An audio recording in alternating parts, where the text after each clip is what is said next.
Well, today, the police have been called. But just for a visit, we have Chief Mark Gibson of the Cleveland Police Department. And I'm looking forward to this discussion.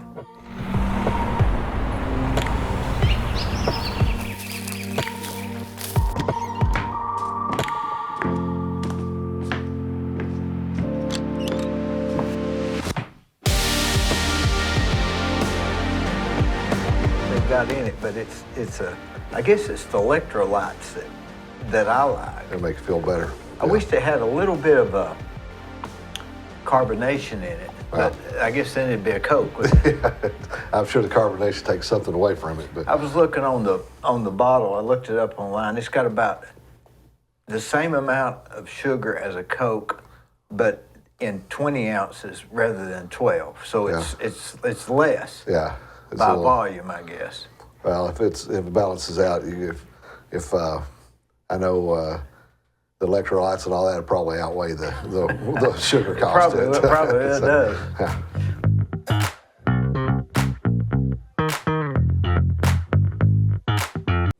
Whenever you read a story in the newspaper or see something on television about somebody getting arrested, you naturally assume they're guilty, unless the story's about you or someone you love.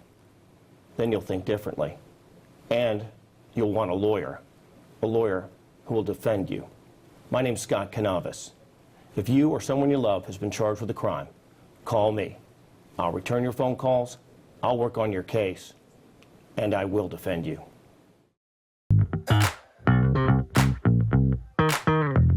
Well, it's a nice day, isn't it? Yeah. Was it about 86, 85?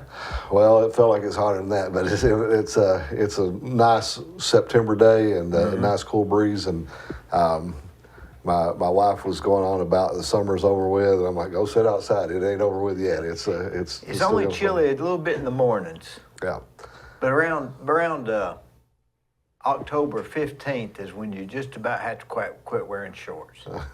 You got it down on the schedule. Yeah, I've got it about the time the last tax extension. Well, this is good weather. I love this weather. This is where I want to be. I like it a little cooler. I like the fall weather. I love fall, and I don't care. And if it's cold when it's supposed to be cold, I'm good with it. I'm always glad to get out of the summertime. I love this transition right here. August is not your big thing? No, it's not my big thing. August is just not my month, other than that's my wedding anniversary is on the 1st, but that don't count. And I'm talking about the weather. So, yeah. But yeah, my anniversary's today, matter of fact. Well, congratulations to you. So. I forgot it actually till last night. We went out to dinner with somebody, and my wife said, tomorrow's our anniversary. And boy, I didn't miss a beat. I said, and that's why we came here to this dinner? Yeah.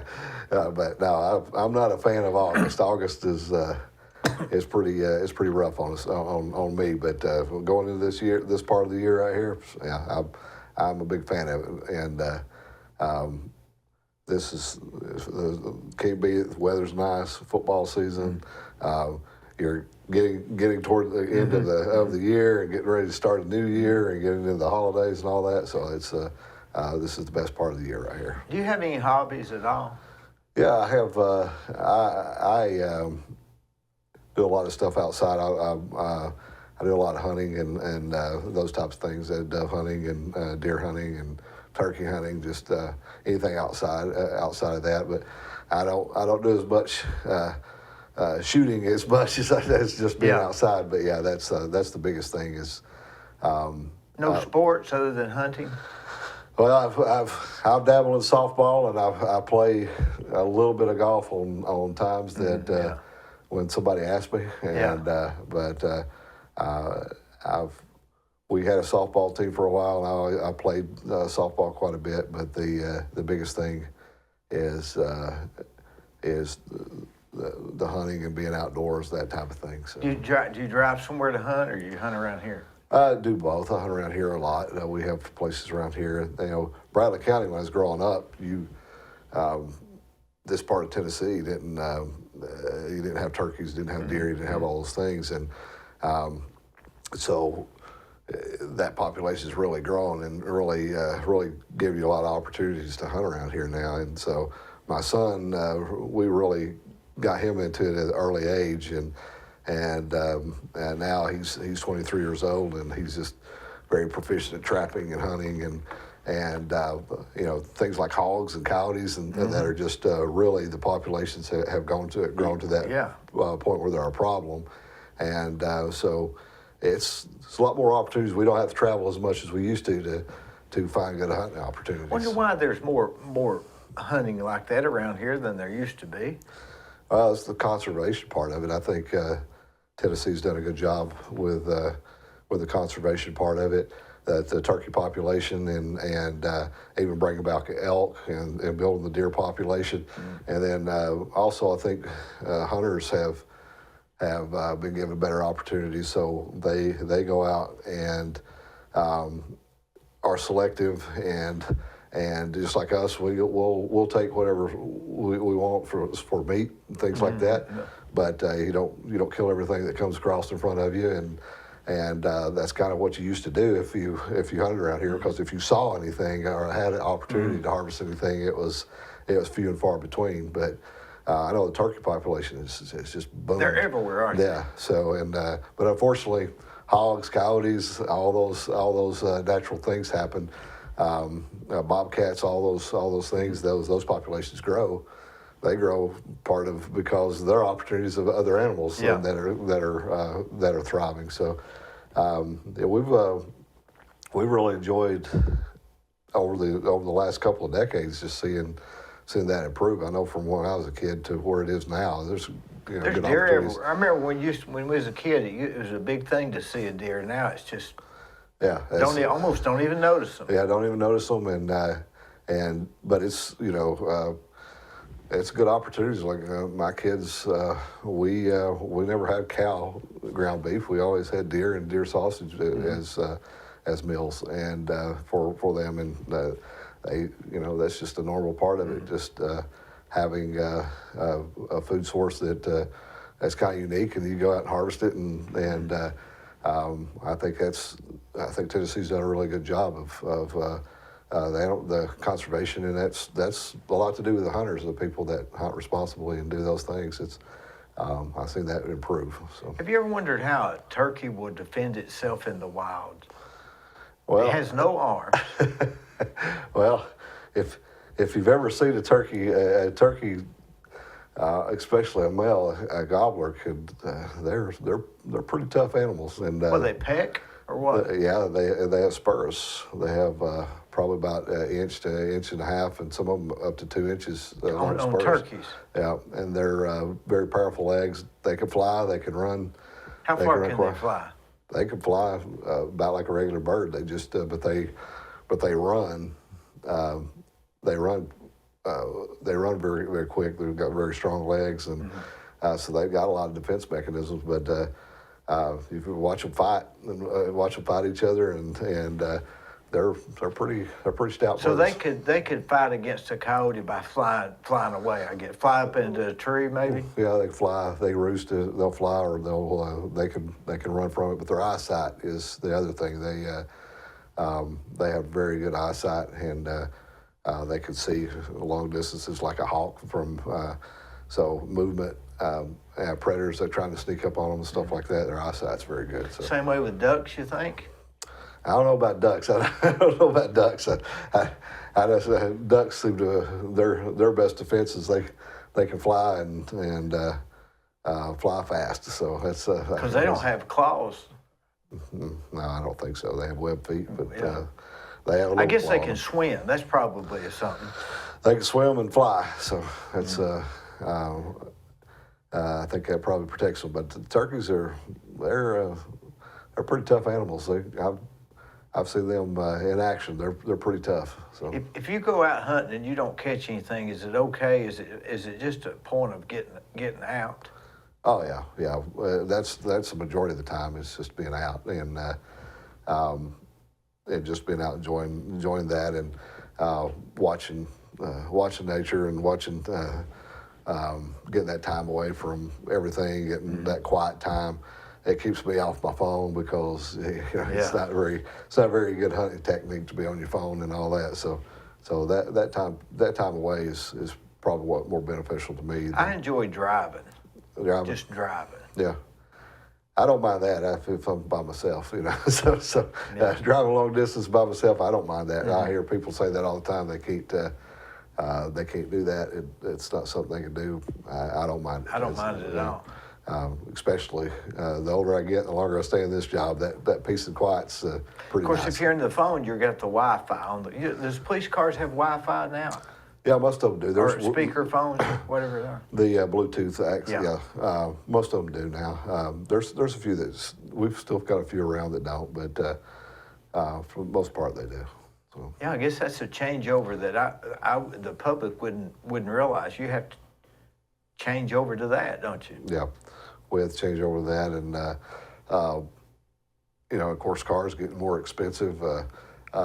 So finding them, I know the last couple of years, just finding any kind of car that we can utilize as a patrol vehicle has been very difficult. Mm-hmm. And just finding the vehicles, being able to get them outfitted and get them on the roads, been for the last couple of years has been very difficult. And That's a part of the job that people wouldn't see as something you've got to deal with. oh yeah, well that's I give Travis a shout out. Travis Weber, he's our support services director. It's a civilian job, but he works with all of our records people and handles our office maintenance and handles vehicles, the outfitting vehicles and all that. There's an art to that. Sure. Working for finding these vendors that you have this relationship with that are going to contact you and give you the heads up that, hey, we got 5 Black Explorers coming in, because the state of Tennessee, we have over 400 municipal agencies, police agencies out there, and then of course your 95 sheriff's departments and the THP and all those. So we're all fighting over cars. We're trying to get police cars, and so they're trying to get police cars. We're trying to get police cars, so you get in that competition. So having somebody like Travis on staff that has that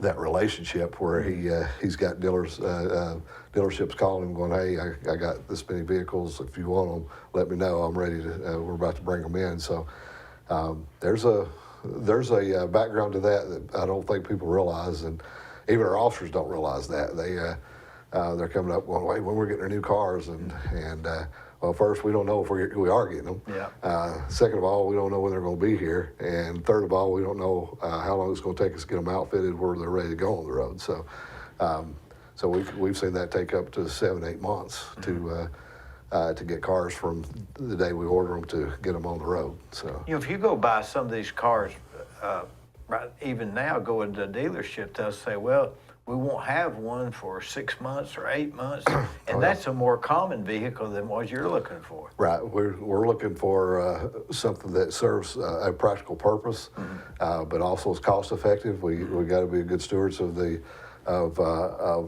taxpayer money to buy those vehicles, and so and then outfitting them, making sure that they're outfitted correctly with in-car cameras, the radio systems, the GPS systems, the locking mechanisms for the firearms, the cage for the prisoner transport. Yeah. All that stuff is got to be considered, and finding the best bang for your citizens' bucks is tough. It makes my head hurt. Yeah, that's why I've got somebody like Travis to handle that.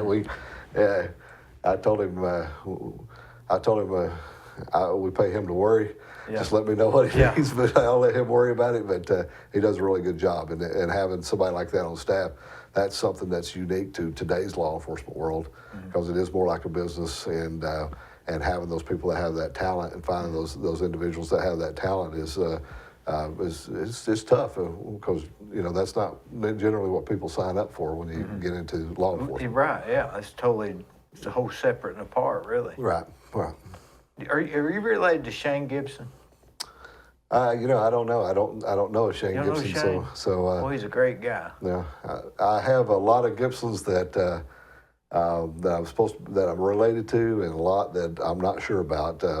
my dad grew up here, but his dad died in 1955 when he was really young. So the Gibson side, we don't know a lot of those because he was about 3 years old when his dad was killed, and so so as far as the Gibsons, we don't know a lot of who he's kin to, and he had two brothers I know that he's kin to, and then we have some cousins and distant cousins and that we know, but we don't know the lineage. But your father was a Bradley County resident? Yes.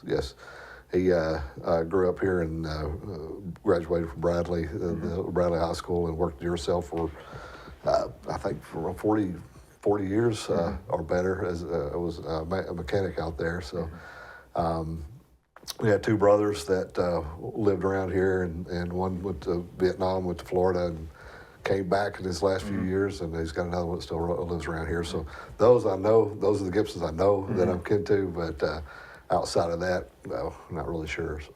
Did you go to Bradley? I did. Graduated in '92 from Bradley's. 92? Yes, sir. God, I graduated in '84. Well, You start meeting people that, in my mind, I'm your age, but, Well, I think once you get to a certain point in your life, you're everybody's age. So everybody's. Well, that's the truth, isn't Yeah, it? it is. It's sort of become within 10 or 12 years, you're the same age in your mind. So. Yeah, I believe so. Me and my wife joke about that when we see people out. We're like, we try to guess how old they are. Yeah.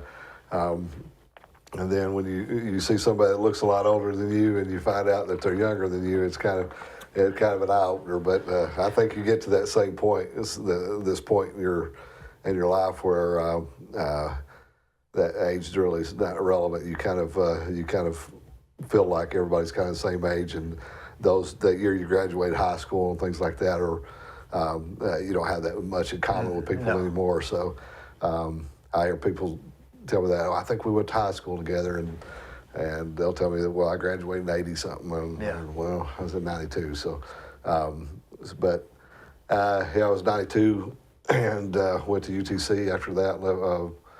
I graduated from UTC and started working at Copper Hill Police Department. Worked there for about a few months, and before I got hired on here. Was that at the top of was that at the end of was that at a dead end road?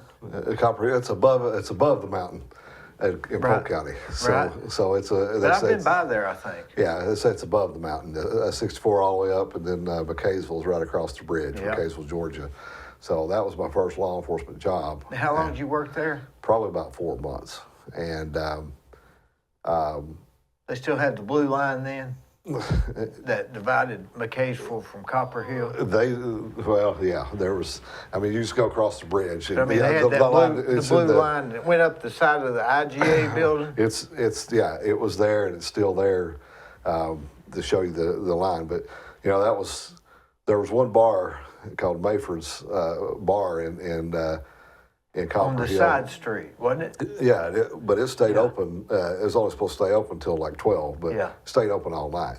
And you drive through there, and there's tags from North Carolina and Georgia all piled in there. Yeah. So Copper Hill probably had the highest population of any town in Polk County for at least a couple hours on a Saturday night. But I worked there. I had I had a job offer from Knoxville PD in here, and I took this one and been here since then. So since '97. So That would have Copper Hill. That'd have been a small police force, wouldn't it? yeah, I think we had 4, including the chief, that worked there. So it was different. That's a different world, and it was a different world, different kind of philosophy, and then I wasn't from there, so you're kind of an outsider. So Sure, I worked 7 p, 7 a.m. Only person on duty.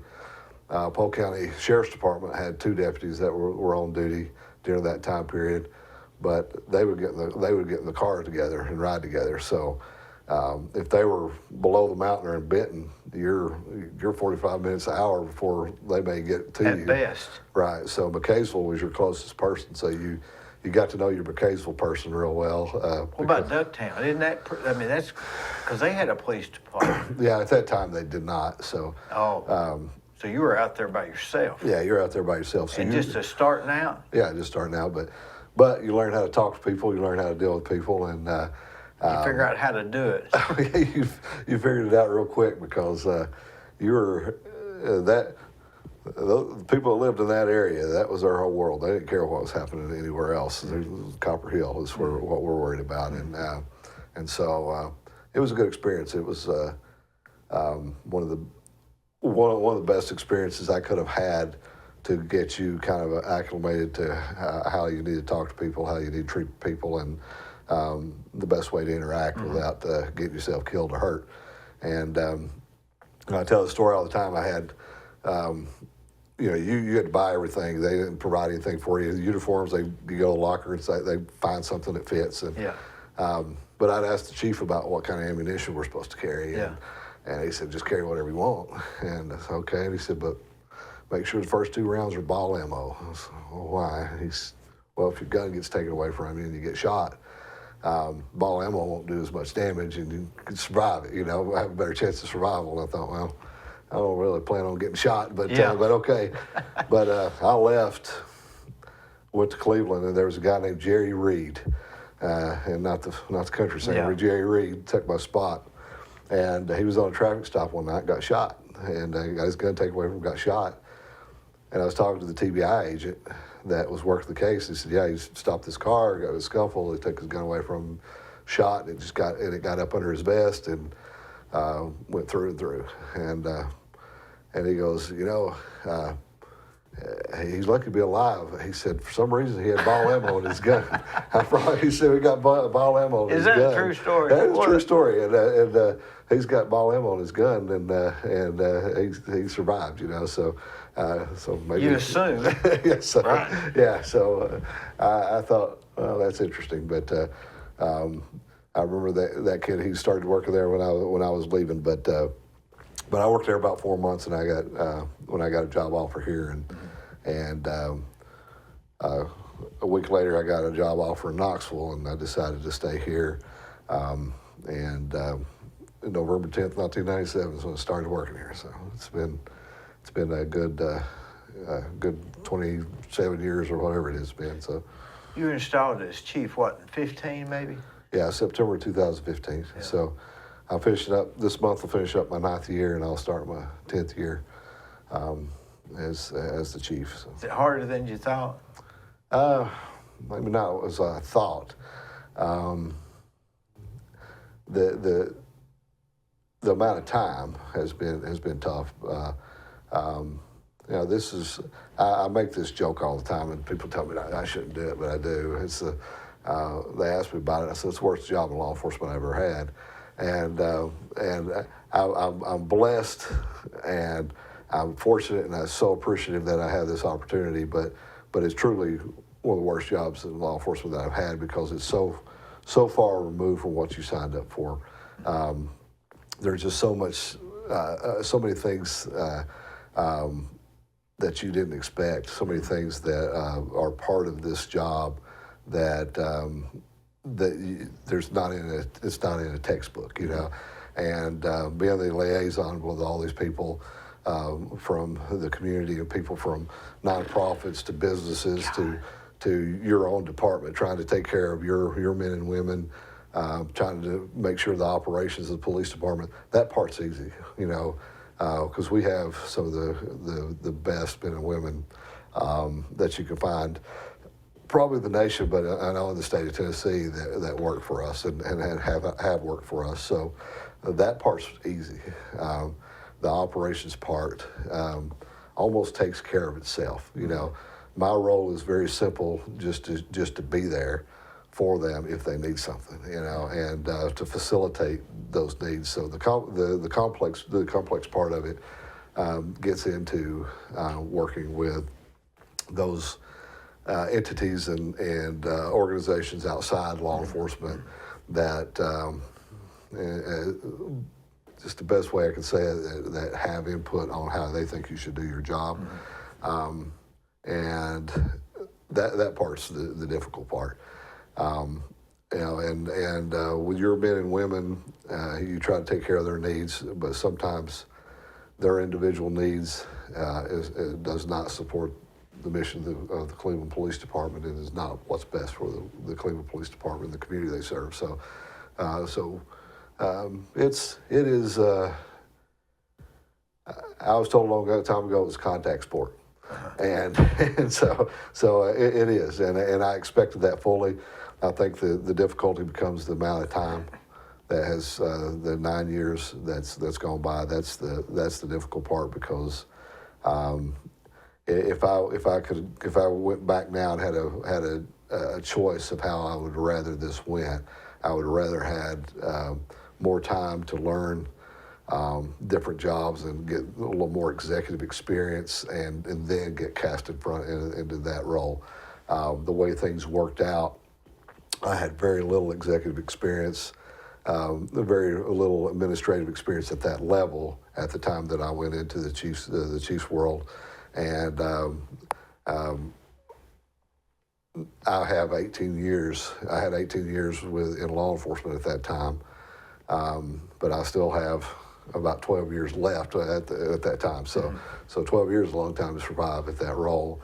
And then you got to put a lot of confidence and faith in the men and women that work for you, because you're putting your faith in them by saying, you know, I can survive that long and work that long because I know I've got good men and women. I've got good support from council, good support from the community. It's feasible to make that long if you're doing the right things the right way and for the right reasons. And so that's been. That's my biggest testimony to the men and women who work there, is I knew going into this job I had about a 12-year range that I needed to survive and be successful in this position.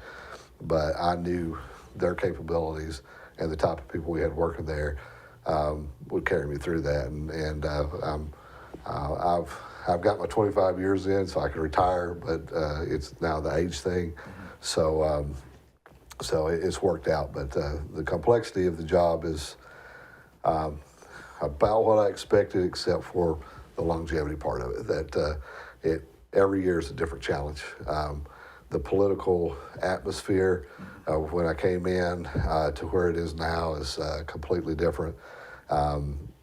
You have no idea how much a international, national news story or political figure can affect your department in Cleveland, Tennessee. And I'm going to guess it's in rapid form. Yeah. More so than, okay, this will evolve into, so it'd be like 3 weeks later, y'all got to start doing this. Yeah. Y'all got to start doing that. Right. What's your program on this? Right. So you get a knee-jerk reaction, and this is bipartisan. You get it pushed from both directions, but you something happens. We got to work on this stuff. Yeah. We got to improve this. This is what we want you to do. Yeah. This is what you have to do. And nobody gives you money for it. And the while you're thinking, well, what about that other problem a month ago? I'm in the middle of solving that one. Right. I'm still in the middle of. Do I forget about that one? Right. Yeah. We've worked for this. We've worked on this for years now. We just scrap that and move on. But the part that's difficult is you get that advice, you get that direction pushed to this, to do this, to do that, but no one provides you the resources, money, or solid policies or recommendations on how you accomplish that, and they just tell you, we need you to do this, and we need you to do it as soon as possible, and so those are some things that are challenging. But I find that to be, and the outcomes usually turn out to be a lot better than sitting stagnant as a department and running everything the same year in and year out. Keeping that stirred up, keeping our guys motivated, keeping them, challenge them. That's one of the things I love to do, is like challenge our officers. You hear the word diversity, you hear that all the time. And I look at diversity a lot different. I don't look at it from a gender standpoint or a ethnicity standpoint, race standpoint. I look at it from young men and women that we can find that have an interest in doing this job, that have diverse backgrounds, they have talents, they're from different areas, life experiences, worked in different areas, have different degrees, military experience, different things that they bring to your, different talents that they bring to your department. And then us looking at how can we, for lack of a better way of saying this, exploit that talent to benefit our citizens and to benefit our police department and make our police department stand out as an organization. So we have a lot of talented men and women that come into this world, to come into this profession and come into our department.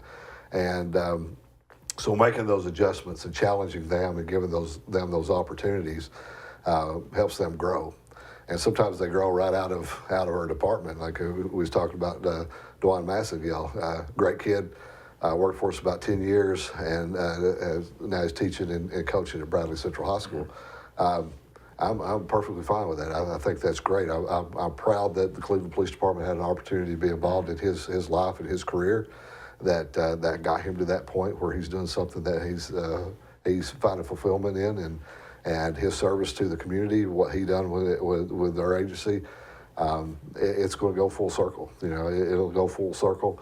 The impact and influence that he has on young men and women in this community, and his experience at the Cleveland Police Department, that's going to come back to us. And so that's how we handle those things, challenging our young men and women, and having those talents that if something does pop up, where somebody says, hey, by next month we need this going on, we got people that can handle it. But you'd have to almost reallocate money and redo a budget for a new program that's all of a sudden there. Yeah, and that's the challenge. And so a lot of times we're making those adjustments without any extra pay. Yeah. We're making it work with what we've got. You know, so we're doing this these programs with what we have in place, and requiring a lot from our men and women that come and doing double duty, you know, where we need you doing this now, and I know you don't know anything about it, and I don't either, but we're going to figure it out together. So a lot of times we go without, and I think that's the part that bothers me the most is when the political, the politicians and the community activists and these different organizations want to tell you how to run things, but they don't provide you any more means or staffing or people to do it.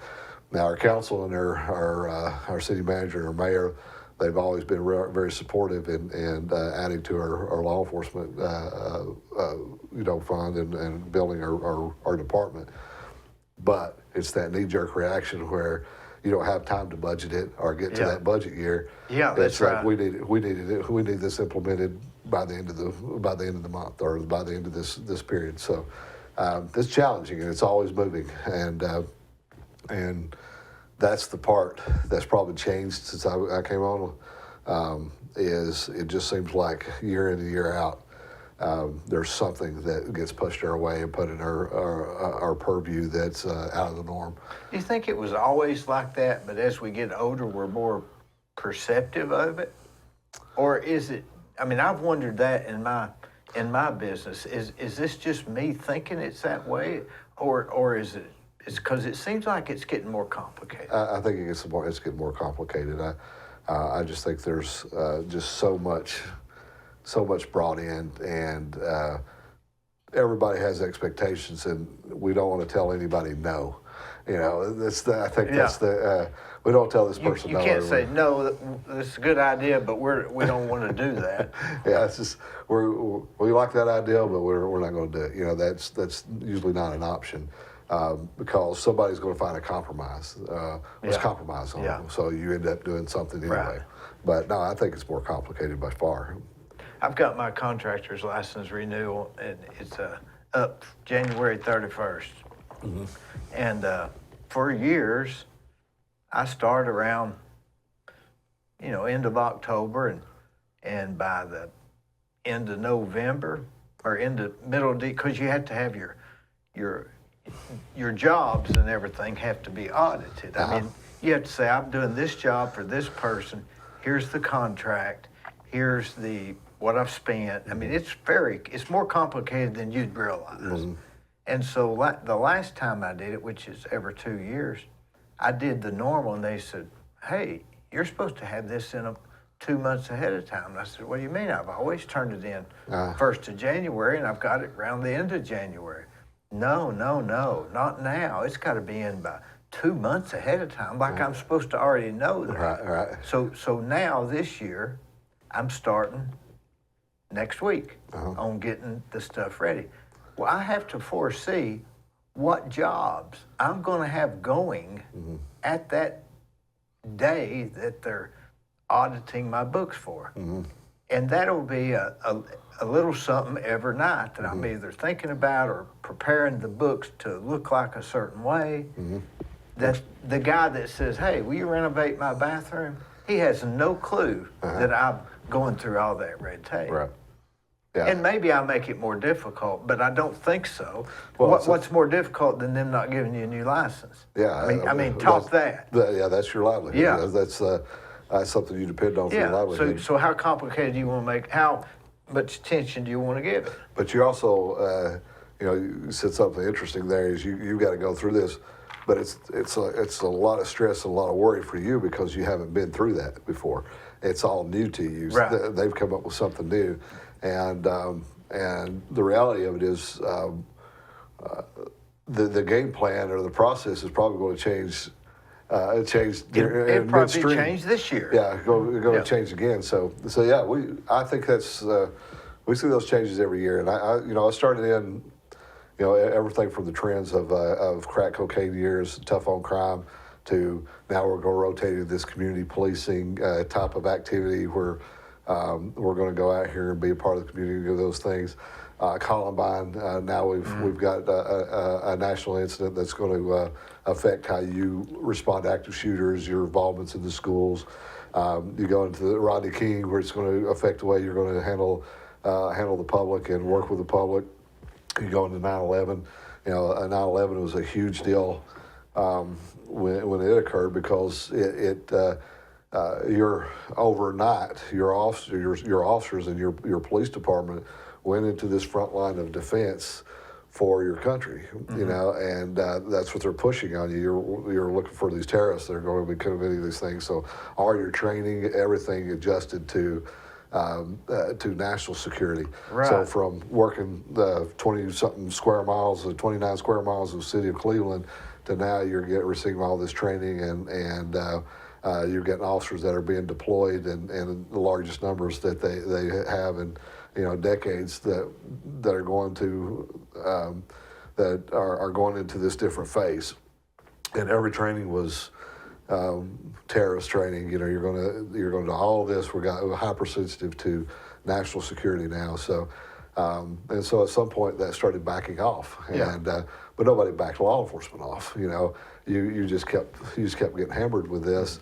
And then, well, you're too heavy-handed. You're too strong. You need to back off and get back into this community policing stuff, and so you have to make those adjustments. And it's kind of when we lose sight that how we do policing in Cleveland, Tennessee, is going to be different than we do policing in Chattanooga. It's different than we're going to do policing in L.A. and in Copper Hill. In Copper Hill, Sure, all those places. So, but they want to tell you, they want to give you a model that's universal and try to apply it to every police agency, and it just doesn't work. And you've got to make those adjustments. What's practical to your agency and that's a huge challenge when something international happens. We're a CLIA accredited agency, so CLIA is the Commission on Law Enforcement it's a national program. There's only 17 agencies in the state of Tennessee that are CLIA accredited. There's even less that are advanced accreditation that we have, but it's only 4% of the law enforcement agencies in the country that are CLIA accredited. And one of the things it does is it gives you the best standards to follow. And it goes, hey, listen, if you want to be CLIA accredited, here's your rules, here's your policy, here's what your policy should look like on use of force or take-home vehicles or anything that you can imagine. And So you follow those best practices, and not only that, you have to show that you're following. You have to have the documentation. You have to have those things that show you support that. But what's difficult about it is universal across the country. So some of that stuff just doesn't fit us real well. Like arresting somebody for surfing. Right. So arresting, like if you get you're looking at how do you respond to a shark attack, a high-rise building, Yeah. you know, that's we don't have a whole lot of high-rise buildings. Well, you got to have a plan. But we have a lot of creeks that we gotta watch, or rivers and stuff like that. Right. So just the standards, policy, and procedures of you got to have a policy. It's got to follow these things, and we need documentation. And you got to prove to us that you're doing this. What's the point of being accredited for somebody like that? Well, I think for us, one being state accredited gives us a break on our insurance. All goes back to the money. Yeah. So, but the other part of it though is it does give us solid policies that protect us and protect us from liability. So that's important. That's another insurance thing, basically. Right. Yeah. So if we're training our officers and we're putting our officers in the best circumstances we can with training and policies. It protects them. It protects them from being sued. No, protect them necessarily from being sued. Protects us from losing those lawsuits. Yeah. And so it reduces the complaints. It reduces a lot of issues with your officers as far as disciplinary stuff. You're able to head off a lot of stuff, but the training portion of it is probably the most impactful. It requires us to do a lot of training, a lot of documentation. An example I'll give you is we have a pursuit policy. We don't chase the wheels off of everything that comes through for a lot of different reasons, but our officers initiate a traffic stop. That vehicle flees. If they follow the policy and they terminate that pursuit, or they do pursue them, it just depends on the circumstance. We have a very specific report that outlines that, but we document all the times that we don't chase, as opposed to times that we do chase. Man, I can't imagine. Because we're going to show that if we do have that incident where we got a vehicle fleeing and we're in a pursuit, and that it ends badly, that we follow our policy and that we don't chase the wheels off. That was your standard. You followed the standard, and we're following this. It wasn't right. We follow the rules, but also we're documenting that we don't chase the wheels off of everything, you know, and we don't put the community at risk. We look at the cost and risk that to our officers in the community, and but when we do this documentation, it also helps us identify perpetrators and apprehend them later and find them later, because we're gathering critical information to identify this party. So that documentation is required by CALEA, but it helps our officers make better decisions. It helps them collect better information. It helps them use that information to prosecute and catch bad guys later on. So there's a rhyme and reason. It's a lot of work, and our city's stuck with us behind that and been committed to that. So that's helped us out a lot. Just the best practices. We follow the best practices that's across the country, but there are some things that we really have to make adjustments on, because it's not as practical for us as it is out west or in Chicago or somewhere. But of course, most of those big agencies like that in the liberal Democratic areas are not accredited agencies because they don't want that oversight. And they just take the chances on the.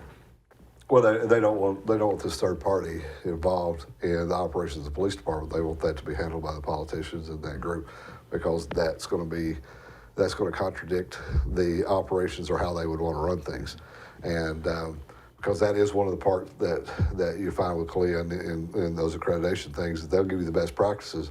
It don't always match the politics of some of these areas that have a lot of crime issues or a lot of issues with conflict between their law enforcement agencies and their government. So they don't want that oversight because it's an independent body telling them, no, Yeah. you're wrong. The police need to be doing this. So it has a good purpose, and I think it's made us by far a better police department. It's just you have to be careful about making sure how you implement these things that's practical for your And that's area. just one thing. Yeah, that's just one thing. Yeah. Wonder when that will just happen, when they'll say, hey, we're on this chase, but it's getting too heated, deploy the drone. Yeah. And the drone will go out and follow that car. But we're not far from it. So I mean, would that be a good idea? I guess yeah. they could do it, right? Yeah, it's If a drone could catch up to where they're at, that'd be a thing. yeah, it could. It just depends on Be a police. how far they go and all those things. That drone's only going to have so much life to follow them. But yeah, it's kind of there. Maybe they would deploy a satellite drone that's close to keep up the chase. Well, I think that you'll see Something like that will happen. I think that you'll see that. You already have departments that have drones stationed at certain areas of the city, and when there's a critical call that comes out, they launch that drone, and that drone's there within seconds to give overview and oversight for the officers responding. So they're live filming or recording the area. That's not here, but some places have Yeah, that. some places, but we're not far from that. I think as far as law enforcement, corporate key issues there are the people's concerned about personal privacy and things like that. And but there's a lot of rules that go along with flying a drone and what you utilize drones for in law enforcement. So they're already restricted. So it's really more about almost like a police helicopter. It's just more cost effective and easier for agencies to obtain. So you have an armed guy walking down 25th Street. You're going to launch that drone. That drone's going to hover, give information back to the person monitoring that drone, who's going to give that information back to officers that are responding. That's the extent of it. We're not flying drones over patrolling the city. It's they're launched specifically based off the call, what type of call it is, and it's to document the event, but it's also to give overwatch for the officers responding for their safety, so they don't walk into something that's dangerous to them. It's a safety issue for the suspect or perpetrator, but it's also a safety issue for our officers and our citizens. So there's a lot of different mindsets behind that, but I don't think we're far from seeing that as a common thing. And we use the drones right now for documentation of crash scenes, crime scenes, and searches for missing individuals and those types of things. So we utilize those. Like the incident happened on 25th Street, we had a drone up trying to see into the vehicle. Is that right? Yeah, because it has the tinted windows. Oh. The vehicle had tinted windows, so the only really viewpoint was through the front windshield. So we had a drone up that was feeding information to our tactical officers. Is somebody driving the drone? Yeah, we have. It's not totally autonomous or whatever. No. We have operators that. Well, you had to be good at that, wouldn't you? Yeah. So we have a lot of. There's a lot of certifications and training that go along with it that our officers have to have in order to do that, and they have to know those restrictions and different things. So I'd end up flying it in the creek. yeah. That's not my thing. But I don't.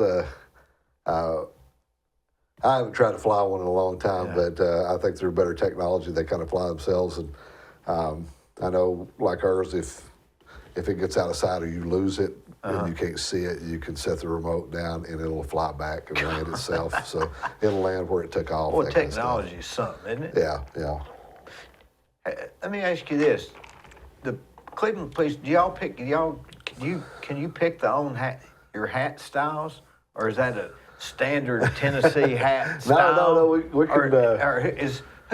Because I've always been interested, like the state troopers wear the flat campaign hats, I think they call them. Yeah. And then the SWAT teams will wear toboggans. Yeah. So no, there's not a standard across the. There's not. Yeah, it's up to the individual agency. So could a state trooper wear a ball cap? They could if the state of Tennessee and Commissioner Long said you can wear ball caps now, but as far as you're concerned, is there a hat style? We have a garrison. Most municipal agencies will have top of the garrison top hat, the captain's hat or whatever, and so. And it's tall right here, right? Yeah. So and it's what your standard police garrison hat, like bus driver hat, I guess is what you call it. That's what I call it. But that's part of our Class A dress. If we're wearing tie and all that, we wear that hat. But as far as everyday operations, we don't require them to wear that. What about the county? What kind of hats do they have? I think they have the round campaign hats like the troopers, but their policy, they don't require their guys to wear them. The state troopers are required to wear them every time they get out of the car. So when they're out of the car, they got to put their hat on. I wonder why that is. I mean, I don't know. But different agencies have different policies on uniform, what they'll allow. A big discussion years ago is outer vest, these outer bulletproof or tactical vest. There was some discussion on those. Some people didn't like them because they looked too militaristic and didn't give that warm and fuzzy feeling, I guess. I don't know. But then some had a standpoint these were they were a soft officer safety issue because that's what I'd think. Because people could grab the vest and control you, and they could pull the vest up like a jiu-jitsu or something. Yeah, if you got somebody that's somewhat skilled or they can turn that against you as a weapon. So, but a lot of our officers wanted to carry them because as a load bearing, it carries your weight up here and not on your waist and your back, and it's not as bad on your back and your waist. So there's difference. There are different opinions, but as far as hat styles, that's normally up to the department, and when you wear them, why you wear them, and what type you wear is usually up to the department. Because you want everybody to look the same. Yeah, you want them to look the same, but you want them to look professional. Yeah, I think a hat makes you look more professional. It does. If you're besides this hat, but if you're a policeman, he walks up with his hat on. It's a sign of authority, sort of. Yeah, so like with ball caps, we have ball caps, but they can wear them in depending on the weather. So, like if it's raining or if it's or toboggans, if it's at night maybe or something. Yeah, if it's cold, they can wear the toboggan, things like that. But as far as everyday wear, no, we don't. They're not supposed to wear their ball cap every day. But it goes along the lines with beards and tattoos and all those things that we've dealt with in our career. When I first came here, tattoos were a no-go, beards were a no-go. Now you can't be a policeman unless you have one. Well, this is a change in society. I mean, you see so many people that are tattooing up. Yeah. For me, one of the I had seen a military guy that was was in the Marine Corps. He'd been deployed to Afghanistan, or Iraq and Afghanistan a couple of times, and he had some tattoos, but he had tattoos on his body, his like dog tags, and had his social security number and things like that, and he was talking about it. He said we heard so many things about IEDs killing soldiers, and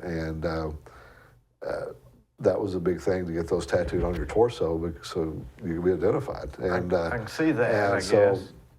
So that was kind of one of those. I never thought about that. So you started to really kind of open your mind up a little bit about these tattoos, but you see society right now. Everybody's tattooed or getting tattoos now. So we really loosened up that policy, and like our beards. Some of our officers can wear beards now, but our policy is still that you have to be clean shaven and. But we do it as a fundraiser, so Around November, we'll collect it. We'll collect money. You can wear a beard if you give us $30 or whatever, and we donate that to different charities, and then we'll do it in the spring as well. And so, like one of our officers was injured at home and was going to be out a long period of time, so we donated that money that we collected that to him. We do the Christmas charities, usually with the ones in November. So we kind of turned it into that type of thing. If you want to have a beard that's neat and trimmed, we will allow you to do that. But we're gonna turn it into something positive. So it's just up to the department. There's really no standards. One of the things that different on hairstyles. There's a state law now, is the Crown Act, I believe is what it's called, but it allows officers to, for ethnicity reasons, wear their hair a certain way. And so we've got a guy that's a Native American, and we have some African American officers that wear their hair a different style that normally would not be allowed by policy, but because of the state law, we have to make that exception. So there's some of those changes that are different, because law enforcement used to be very militaristic. Used to be very like Dragnet, Sergeant Friday. Right. Yeah. So it used to be. He wasn't allowed nothing. No. And you know, when I started here, it was similar to that. You know, and shoes had to shine. Everything, your gig line had to be straight. Everything had to be straight. Stuff had to be clean. You know, looking neat, professional, and all that stuff. And we still have that requirement. But there are some things that we had to loosen up on for different reasons. But that militaristic style of thought, where everybody's in uniform, squared away, looking sharp, looking a certain way, was pretty standard across the country.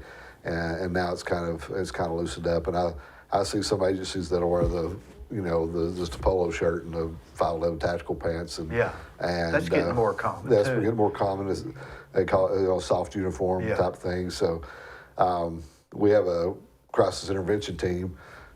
They wear soft clothing because we don't want them seeing this. When they're interacting with somebody in crisis, we don't want that uniform to take away from what they're trying to accomplish. So those are things that we've had to. That have changed over the years, but those are simple things. But there's no guidelines on it. So you're saying the uniforms there's not really it's not set by the state or the. No, it's like the county can have whatever hats they want. They can, and we can have whatever hats, or we choose not to have hats. It's I always wondered if that was a requirement or no, not for the state of Tennessee. Some states may have a specific requirement. Then you got the hats that the U.S. Marshals wear. That's different. They're all different. They're all different, and I've seen cowboy hats. Cowboy hats in Texas. To the garrison type hats or campaign hats. Where is it they wear the bobbies that used to. Yeah, they're like a London and London hat. That was I don't think anybody's picked that up in the United States, but I like the Northeast areas, New Jersey, New York, and Rhode Island. Those places they wear the big nice jackets and the big leather strap gun. Like kind of a Canadian flair or something. So a lot of the Northeast agencies do that, and. A lot of you see a lot of them wear a lot of bling, a lot of buttons and pins and things like that. So, like the Canadian police. Yeah, the mounted police. Yukon. That's interesting. Royal Mounted Police. Yeah. So it just depends. It just depends on that agency, and I'm sure there's some state regulations for different states as far as maybe color uniforms and things like that. But for the most part, we're allowed to select whatever uniform you want to wear. So and the accessories to go along with it. So. Did you say there's 95 counties in Tennessee, and there's how many police policemen? There's right around 400 different municipalities, police agencies that. So there'd be more than 2 cities and some counties. Right, yeah. So, and there's some cities that are in more than one county. So, Boy, that'd be complicated. yeah. So, like Oak Ridge is in Anderson County, and a portion's in Anderson and Knox County. So, but there's a lot of municipalities out there. But through the Tennessee Association of Chiefs of Police, we looked at those. It's about around 400 range, and probably about 75% of those are 25 officers or less. So a lot of them are smaller agencies. Does Polk County they don't have a Ducktown police? Right now, they don't. No, I think they. So have, it's just the county. If you need help up there, you call it Polk County. Yeah, Sheriff's Department will cover it. But they would be down at the bottom of the hill. Well, they have deputies assigned to that area. It's just back in the day, I don't know if they probably do it different now, but back in the day, the one assigned up above the mountain would ride with the one below, so they would be patrolling both ends. You just didn't know which one. See, that's a situation where standard policies they couldn't follow some standard policies because of that. Yeah, it would be hard for them, and you're exactly right. Yeah. There's circumstances where I'm not going to be able to follow this policy because of manpower issues, or I don't have the staffing, or it's just not feasible. Yeah. But that's where, we got to have that understanding that policies give you guidance. It doesn't necessarily mean that they're going to be a catch-all.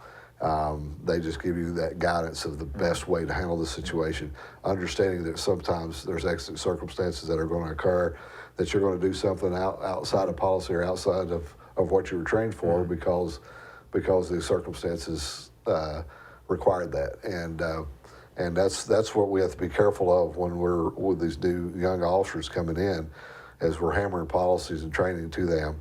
But we also want them to think outside the box. Sometimes they've got to think outside the box and do something that's not the norm, or may not have a policy to tell you how to do it because of the circumstance. And been in 27 years, we run into stuff every day. Or you go, I ain't never seen that before. I don't know. I don't know if we handled it the best way or not. Maybe we need to go back and look at it and see how we handled it. But we want those officers using good discretion, thinking outside the box, and making sure that they know they have that freedom to make adjustments to certain situations that may not be in line with the policy, but were necessary at that moment for that situation. And if you're not there, you don't know what you should do until you're there. Yeah, that's a challenge. That's been a whole unique challenge. Is all our officers got body cameras now, so we're watching body camera footage on a daily basis when we're working. We're always looking at body camera footage of officers encounter here or there, and our executive staff and admin staff, I've told them we've got to be very careful not to turn that into an Overwatch where we're sitting here picking apart everything that the officer does. Yeah, you can't. We're looking at it. We're looking at the situation just so we're familiar with it, and we're looking for serious issues of training or things that we feel like may need to be adjusted.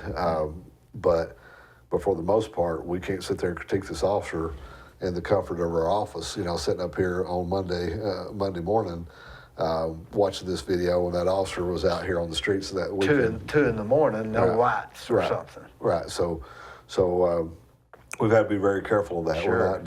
We're not using this as a way to micromanage these officers or gig these officers for every little thing that we can.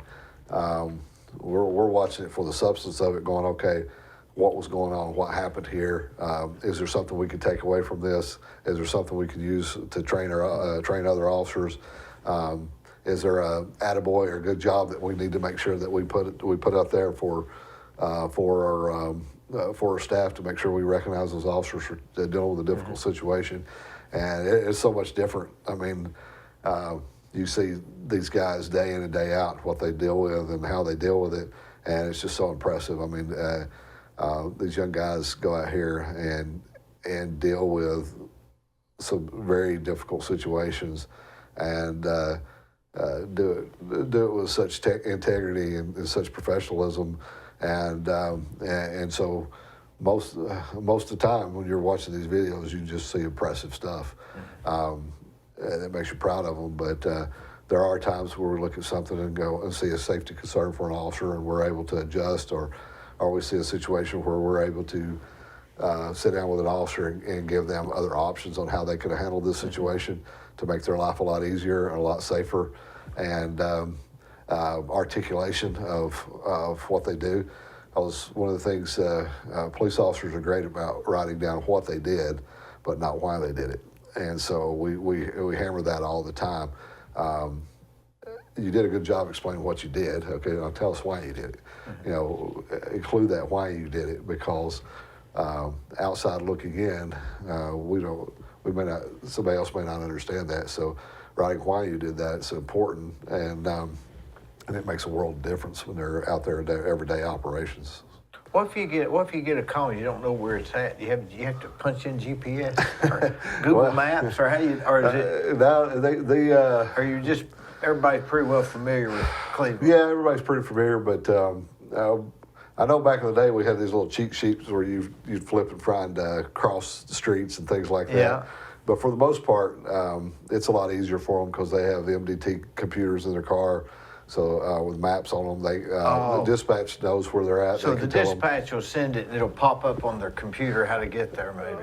It pops up on their computer, and they can look at it. But a lot of them they'll have we provide them all phones. They do all the reporting on their phones and stuff. So they're able to Google map those locations and things like that. So. And with the way the city's growing and new neighborhoods every time you turn around, it's important. But now there's a lot of means to get them from point A to point B now, even than there used to be. So, but the dispatchers can see where they're at, and a lot of times that's how dispatchers will dispatch now. They'll see them on the map if they're close to a call or close to an area. They'll dispatch that officer, as opposed to us being broken down into sectors. Back in the day, they'd have to say who's close. Yeah, you'd have to say who's close, or you just one of the big things that we're trying to get this back since our staffing is up, and but when you're assigned an area, you assigned a sector that you work, you're assigned that sector pretty much on a regular basis. So you become very familiar with the streets and the people that in those areas and stuff. And it's kind of old school thought to be familiar with the neighborhoods and stuff. But what's challenging about Cleveland is you have a lot of businesses, a lot of industrial areas, and a lot of things. We have a lot of people that are not residents of Cleveland, so it's hard for an officer assigned to a sector to go and make those contacts anymore, because most of the people you're encountering are not citizens of Cleveland. They're from outside. Yeah, it's not like back in the old days when that was your beat. Yeah. And you'd walk the streets and know the kids, and you drive through the neighborhoods and all that. No and the rental property and the businesses and industry that are around here. A lot of times you're dealing with people that don't live here. And so it's hard to make those connections. And our guys try their best to do it, but it's hard to do it. So, but back in the day, you would get assigned a sector, and anytime you got out of the car, you had to let them know you're out of the car and where you're at.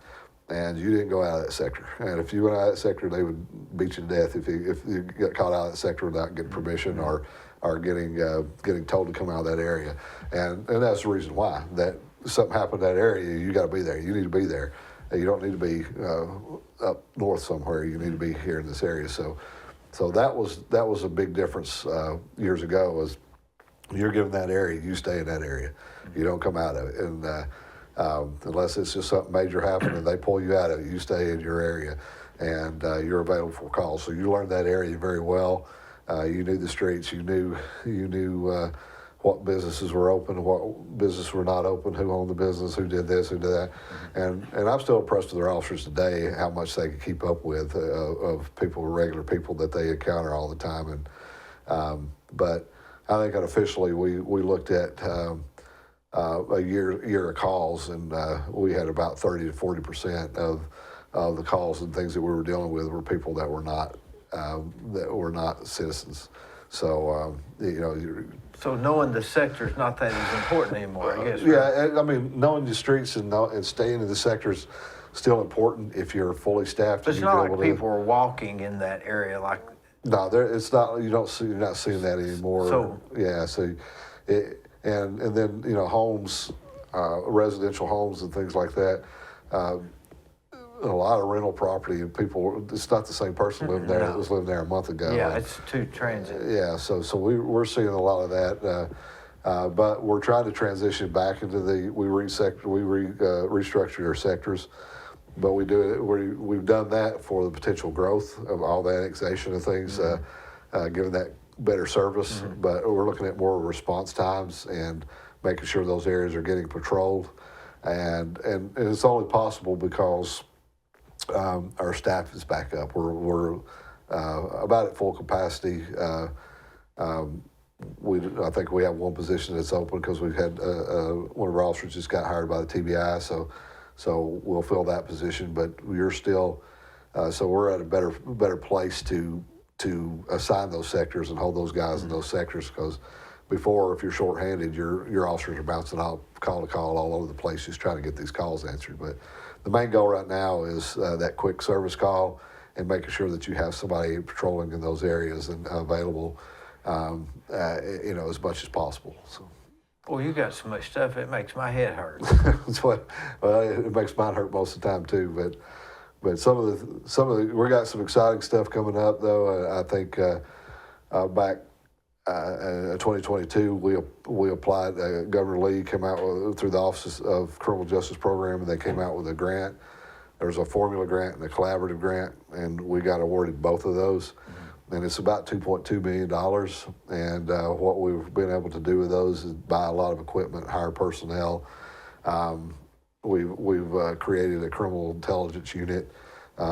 We've expanded our community relations unit to where they have the crisis intervention officers, our community relation officers. But this intel unit, we've hired a crime analyst that can come in and do identify some problem areas, identify bad actors. So it's kind of the concept of that 10% that's causing 90% of your problems, focusing on that 10%. And but we're gonna be building a live crime center where we're going to have public safety cameras. We've already got them established on the Greenway, but those are going to be public safety cameras in certain areas. But we'll have the license plate readers that are on the state routes that will catch vehicles that are coming in if they're a stolen vehicle or Can they read them that quick? I guess they can. Yeah, it's automated. They'll read the tags. Well, the days of stealing a vehicle are over, aren't they? Well, they're not over. I guess you take the tag off. Yeah, not getting caught is the hard part. But it runs through NCIC, it's the National Crime Information Center. But so if that vehicle's been entered and stolen, when it hits that LPR, it'll alert us and we know its location. So but it can work on missing persons if the person associated with that vehicle's missing, if it's a homicide suspect or if it's just a sex offender or Amber Alert or any of those things that you can enter into NCIC. So, but all this stuff will feed into our Aware Center and our Live Crime Center and distribute it out. We're excited about that. That's something that we've always wanted to try to get into, the technology side of it, but the cost was unreachable. But now with this grant, we were able to get a good baseline to build off that. So Governor Lee did a good thing on that, I guess, right? Yeah, he did a good thing on that. He's been very good with law enforcement. He's done a lot of things that's helped law enforcement with retention and hiring and help with salaries and things like that. So giving scholarships for academy. So if we send somebody to their state academy, it's paid for and we get money back on it. So a lot of good things on that area. But we're excited about because we're in this collaborative grant with the sheriff's department. So that's one of those things where we're working together very The closely. downside is you got to work with Steve Lawson. Well, I got to right? work with Steve. So, but you know, the thing is, I'm younger, better looking than Steve, so it's always nice to work with him. So, but he's 100%, isn't he? he is. He's a high-strung little fella sometimes, but we get along great, and we have. I laugh at him because I'm a little more laid back, and he's a little fiery, but. The only good thing about Steve, you can tell when he's getting mad. Well, I just got to learn to tell when he's in a good mood. That's so when I learn he's in a good mood, but our communication is good. I tell him I never count our first phone call. Yeah. I'm like, I don't count our first phone call because I'll let you vent, get what you need to get out, and then we'll reevaluate. Well, he's all for doing the right thing, though. He is, for he is. sure. That's for sure. Whatever his motive, that's his motive. It is. He takes good care of his people. He is 100% committed to the job that he's in. Mm-hmm. He's 100% committed to the men and women that work over there. Very passionate about that job in Bradley County, and you know that's the thing. I don't think anybody. I think it's hard for people to realize how dedicated he is to his role as sheriff, and I've seen it firsthand. I've known him and his family for a long time, and just that drive he has to work with everybody and give the best atmosphere and the best service for the Bradley County. I wish people could see it on a daily basis. I think a lot of the men that know him know that. Yeah. Let me ask you this: if you weren't in law enforcement, what would you be? Well, what would you have an interest in? Let's see. That's a good question. I never thought of it, but I mean, did you get in high school? Were you going to be a policeman? No. I figured I would just be working somewhere, but. So, what was your first thoughts of, hey, I think I might like to be a policeman? Well, that's when I got in college. I started looking at it and did some ride-alongs in Chattanooga Police Department stuff. And, why even that? Why even that? What was the first? Well, I think my first was I was interested in Tennessee Wildlife Resource Agency. I think that was one of the things, but I was also interested in going to the military. I was very. I was very sure that I was going to, when I graduated high school, go in the military, but some of the things changed that path, and that was mainly because we had people that I graduated with or that were a year ahead of me that went into the military, and it was during that time after the Gulf War, and so everything was downsizing and all that. So people that were coming back were going, "Hey, don't do it," because people that you knew and were telling you, right, yeah, because it was during those years where they were downsizing a lot of things, and a lot of job opportunities, a lot of things were not exactly what they were told were going to happen. Not like Gomer Pyle when it was all good. Right, yeah, so I decided that I was going to try the college route, but it was more toward looking at Tennessee, working with wildlife or working in that conservation area, but well, I was interested in the law enforcement part of it as far as the I guess game warden side, but the law enforcement wildlife officer. But I was more interested in the conservation part of it. But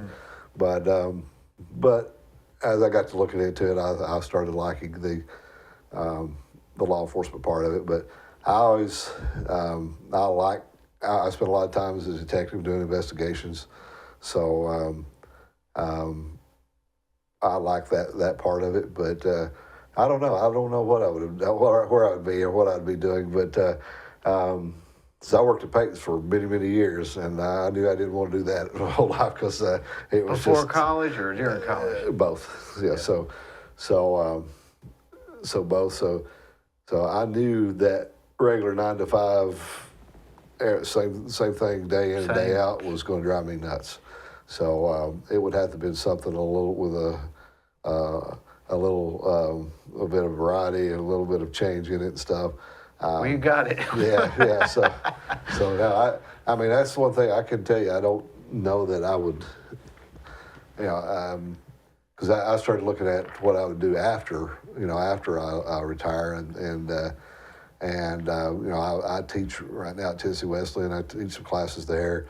I don't know if that's my cup of tea, but What, 1 day a week or what? no, I have a class during the summer. We're doing 6 week. It's a 6 week class during the summer, and Like 5 days a week? well, it's kind of online, so it's all week. You're Oh, so you're not like going there? no, you're online, so I would rather be there though. I think criminal justice classes you really can't teach those Yeah. without being in the classroom. But it's a little difficult.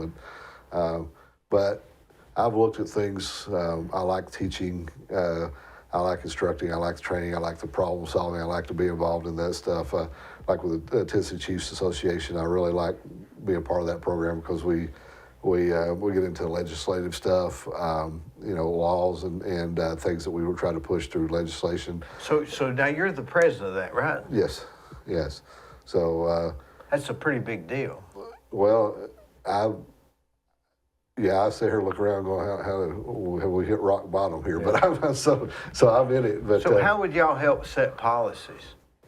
well, the TACP is the state accreditation body that oversees accreditation for law enforcement officers. So we give them recommended policies and standards for state accreditation to the state of Tennessee. So that's one of the big parts. We offer leadership training for officers. We offer leadership training for new chiefs. We work with lobbyists and work with legislators for laws that are in the best interest for law enforcement. But our main thing, we have a professional standards committee, and that professional standards committee has a set of policies and procedures that people can, agencies across the state can refer to develop their own policies. And if they want to be state accredited, we're the ones that will come in and do the accreditation and their review of their agency to make sure they meet those standards. So it's about professionalism, best practices, and best standards across the state. So, but the biggest thing, it offers you the opportunity to develop leaders. So developing those leaders from the smallest rank, from all the way from the bottom to the top, and doing training for new chiefs. Being that network and that peer support for them, because one of the things I found out real quick is that you're no longer part of the group. Your support network changes because you've got men and women that work for you. So you try to be friendly with them, you try to be their friends, and you try to be there for them. But sometimes that there's conflicts there that you. That you have to step aside and put aside. How much you like somebody, or how much you want to be their friend.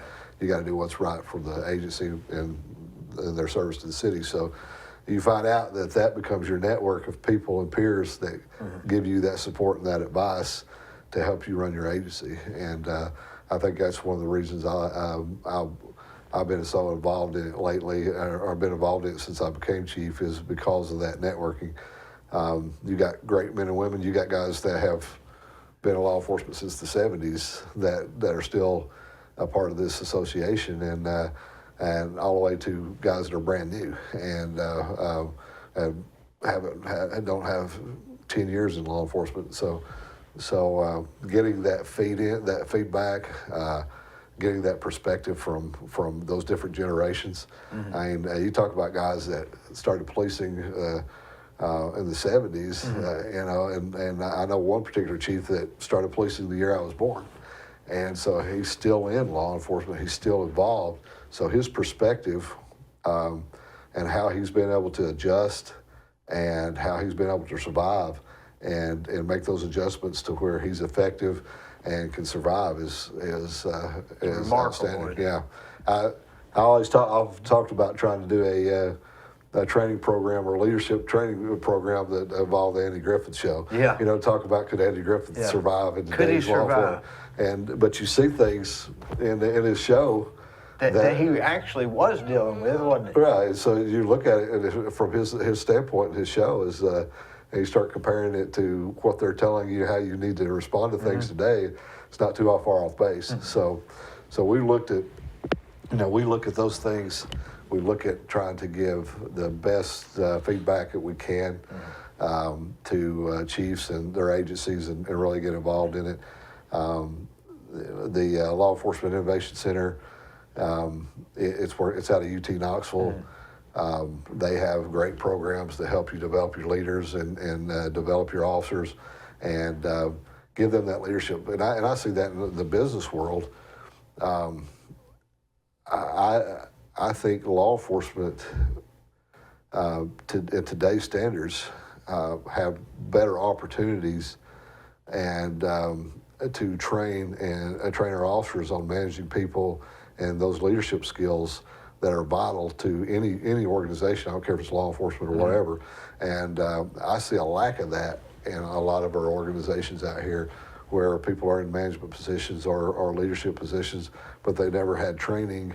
They've never had somebody send them through training or sit down with them and mentor them or network with people that give them best advice on how to deal with the multi-generations of kids that you're going to deal with, understanding people's personalities. Wouldn't that be going along the lines of just the Dale Carnegie course? Well, have you had that? I haven't had that, but I'm sure it does. Yeah. But I see. It's sort of like the Andy Griffith Show. It covers it. It really covers everything. There's nothing that new. Just different circumstances. It's just giving you it's just validating. Yeah. It's just validating those things, and that's what we see with our young men and women is when they go into these sergeant roles and they're supervising a team of people, or a lieutenant role and they're supervising a team, identifying the generation of people you're dealing with, their personalities, understanding that dealing with this person, you're going to have to treat them different than this person, and there's ways to communicate, connect with different people. So those are areas that I find interesting, and so I would like to be involved in something like that after I get out of after I retire. Well, you don't have to retire from here, right? Or is there's not a rule, right? No, I don't have to, but I also don't want to overstay my welcome, So I don't want to. There's a point in time where you gotta know that hey, it's time for somebody else to step up and take this on. So I have. Our retirement is 25-55, so 25 years of age and 55 years of service. You can draw your full retirement. So I've got the 25 years in, so I'm vested, but I'm 51. So that 4 more years is ideal because it's a better benefit to stay 30 years, and so it's going to put me at 30 years with 55. So but that's the time that you evaluate where you're at and are you doing everything? Are you the right person for that position to lead the men and women, and can you keep up with the current trends? And don't you think everybody has that question at around, I say 55, but I want to say more, it's like 60 or 65. Do you keep doing what you're doing, or do you change, or do you, what do you do? That's a big question, and it almost can only be answered by somebody that's 75. So you're right. Nobody 40 can give you advice on that. No, and I think sometimes it's a little digging deep in your soul to make you got to be honest with yourself on your abilities and whether or not you're doing the right things for the right reasons, and are you being effective and things like that. So you got to do that. I think a lot of that comes from your self-evaluation as well. But yeah, you never. That's the trick is how do you determine what's right and what's best for you when there's so much unknown out there, And I remember when my dad retired. He retired and and then he went right back to work, under contract, and he worked that contract job for several months. I don't remember how long, but he left that, and then he left that contract job and retired again, and that's what he needed. That's what he needed to let him know that he was making the right decision. Yeah. Because I think once he retired, he's like, did I make the right decision? So he goes back, and that was enough for him to go, yeah, I made the right decision to step away from it. So maybe it was that he wanted to quit on his own terms. well, and I think Yeah. and I think that's very important. Yeah. I think that's very important for anybody to leave on your terms, on when you're ready to go, when you feel like you've accomplished what you can accomplish. It's kind of like what I tell my guys right now is I've accomplished everything personally that I want to accomplish. I don't really have these other goals other than to invest in the future of the Cleveland Police Department. So the men and women that are coming up behind me, we have a succession plan. We want to know what they want, where they see themselves in 5 years, 10 years, 15 years.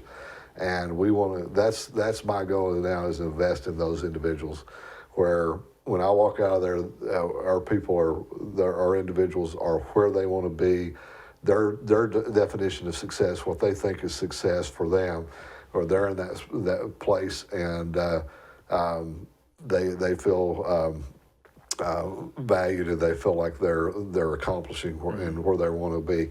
You can't do it for everybody because a lot of people control their own destiny there, but that's the drive right now.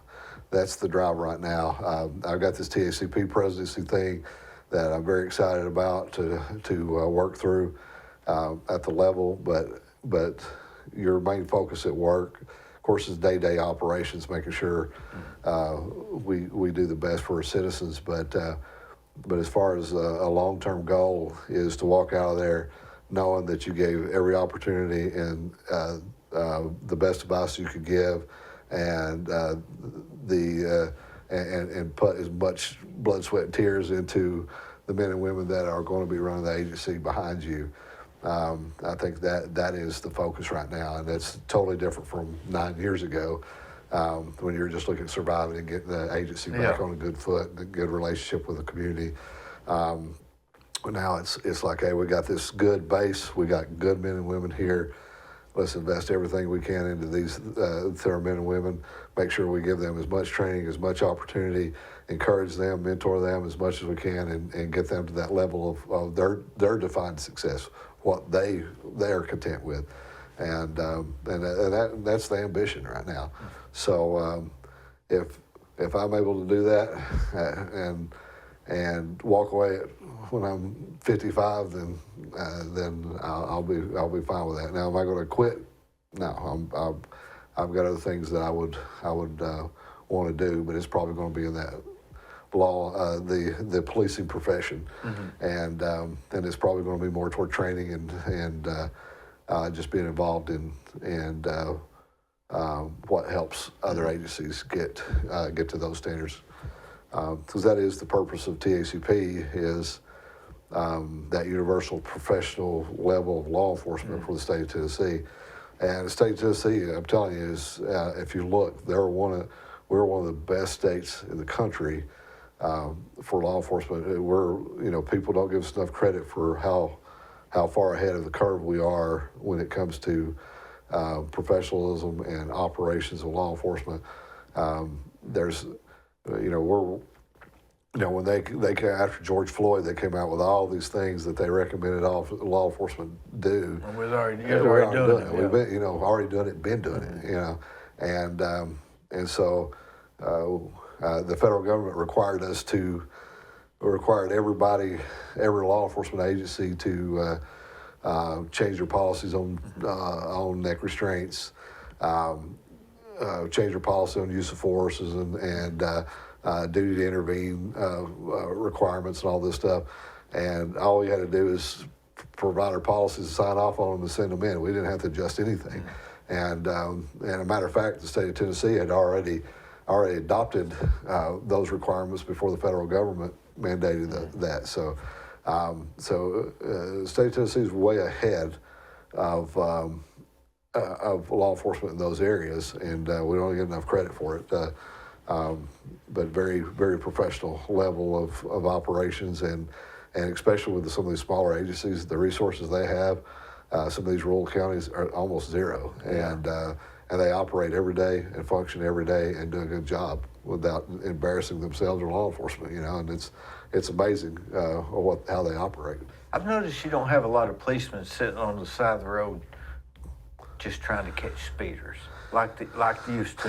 Yeah. Is that a difference in policy, or am I just not seeing them? Well, I think there's several issues there. One is the amount of time that you have for that type of proactivity has lessened over the years because of the growth but the density of traffic. It's hard to do the traditional sit here and run radar and catch the speeder. Everybody's turning right or turning left, I guess. Well, you got a dozen cars going down through there for you to catch that person and get out and find a place to sit and get out behind them and stop them. So it's not a change. It's probably more of the enforcement part goes like with. It's a lot easier to run radar when you're in motion than it is sitting stationary now. Because when you're sitting stationary and a car passes you 60 miles an hour and you've got to wait on other cars and try to get your car out and catch up with that person, it's a lot more difficult. If you're traveling down Key Street and you pass a car going 70 miles an hour and your radar catches that, you're able to turn around and catch that car a lot easier. So the technique is usually more of moving radar, but also looking for the violations as far as red light, stop signs. When you're in motion, you're able to catch a lot more of that than sitting stationary. But in general, a lot of it has to do with just by the time you get set up, ready to go, you're getting a call. And so you're breaking loose and going to that call, handling that call, and then trying to go back and set it up. So so strategically, we tend to focus on more of those areas that we have a lot of information that we need to target, and some areas are just not as easy anymore because of the density of traffic and all the construction going on and all this stuff. It's hard to set up and run. You don't have the car don't hardly have time to get up to 75 miles an hour anymore. No, but there's you're too. It's a problem. The speeding and aggressive driving is a huge issue for Cleveland, and it's one of those areas we've. Is that more around here, you think? No, I think it's everywhere, but it's a particular issue for us, and it does have to do with a lot of the growth in construction and things that are going on, because people will cut down a side street to get somewhere, and they feel like they got to drive 20 miles an hour faster because their normal route's blocked and are backed up. I guess so. So we do see that, and that's tend to where you'll see us if we're going to run radar is on a side street. They're not as visible on the main route as much, but it's a lot easier for the officers to catch those violations when they're in motion now than it is sitting stationary. And they're too busy now. I guess there's other things. Yeah, they are, but we're transitioning to that point where we had directed them to be more proactive on traffic enforcement and things like that, because we got to get out of that excuse. We've made that excuse for the last couple of years because we're coming out of COVID and we're short-staffed and all that. Well, we're out of COVID. We're not short-staffed anymore. We've got our Maybe teams that's built why up, I hadn't noticed much. It was COVID related. Yeah. So, but it's mainly the staffing issues. Because we lost 17 officers in 23, and 16 the year before. That left for different reasons, and it had to do with COVID and George Floyd and all the rhetoric from politics of. Where it just don't want to do the job no more, and pay and all those things came to a head. But now that's settled down, and we're getting applicants again, and we were able to fill those positions. So that excuse is slowly going away. So we put that directive back to our officers, going, hey, listen, that excuse is over with. We need you guys out here doing more enforcement stuff and more proactive stuff when you can. And we went to 12-hour shifts. That's made a big difference. They love it. They love the 12-hour shifts. It gives them more people on the streets at one time, and so we've seen that increase, I think. And we're not here driving people to write tickets. We're out here trying to get them to change behavior. And if you can do it without writing a citation, okay. If you maybe just give some warnings. Yeah. So we're fine with our officers using good discretion if they think it's resolving the issue. But the hands-free traffic stops where people using their cell phones is a big issue. We see a lot of those, and those are hard to catch stationary. You got to be able to catch those. And then the articulation part of it's not just that they're on their cell phone; they're driving 10 miles an hour in the speed limit, or they're. Well, I see a lot of that, don't you? Yeah. I see them like stop on the road, texting in the middle of the road. Oh yeah, and probably everybody's guilty of that. Right. Yeah, and that's the problem, and we see that, and those are the types of things that we. You'll see more of that now than you will speeding. Yeah, and it's just as dangerous, and so, more dangerous, maybe. Right. So it's somebody slamming the back of you. Yeah, during the circumstances, it could be more dangerous. So there's a lot of different things that affect how the traditional way of doing law enforcement or the old way of doing things. But we get a lot of right now the homeless. Homeless a big topic. People talk about that all the time, and we see those individuals that are homeless or. What can you do about somebody just walking on the road? You don't even know if they're homeless. They may not even be homeless. Well, yeah, I mean, they may just be walking, right? Well, you build a greenway, you build sidewalks everywhere, and you got transit people walking out here, and you don't know who's homeless, who's not, and all those.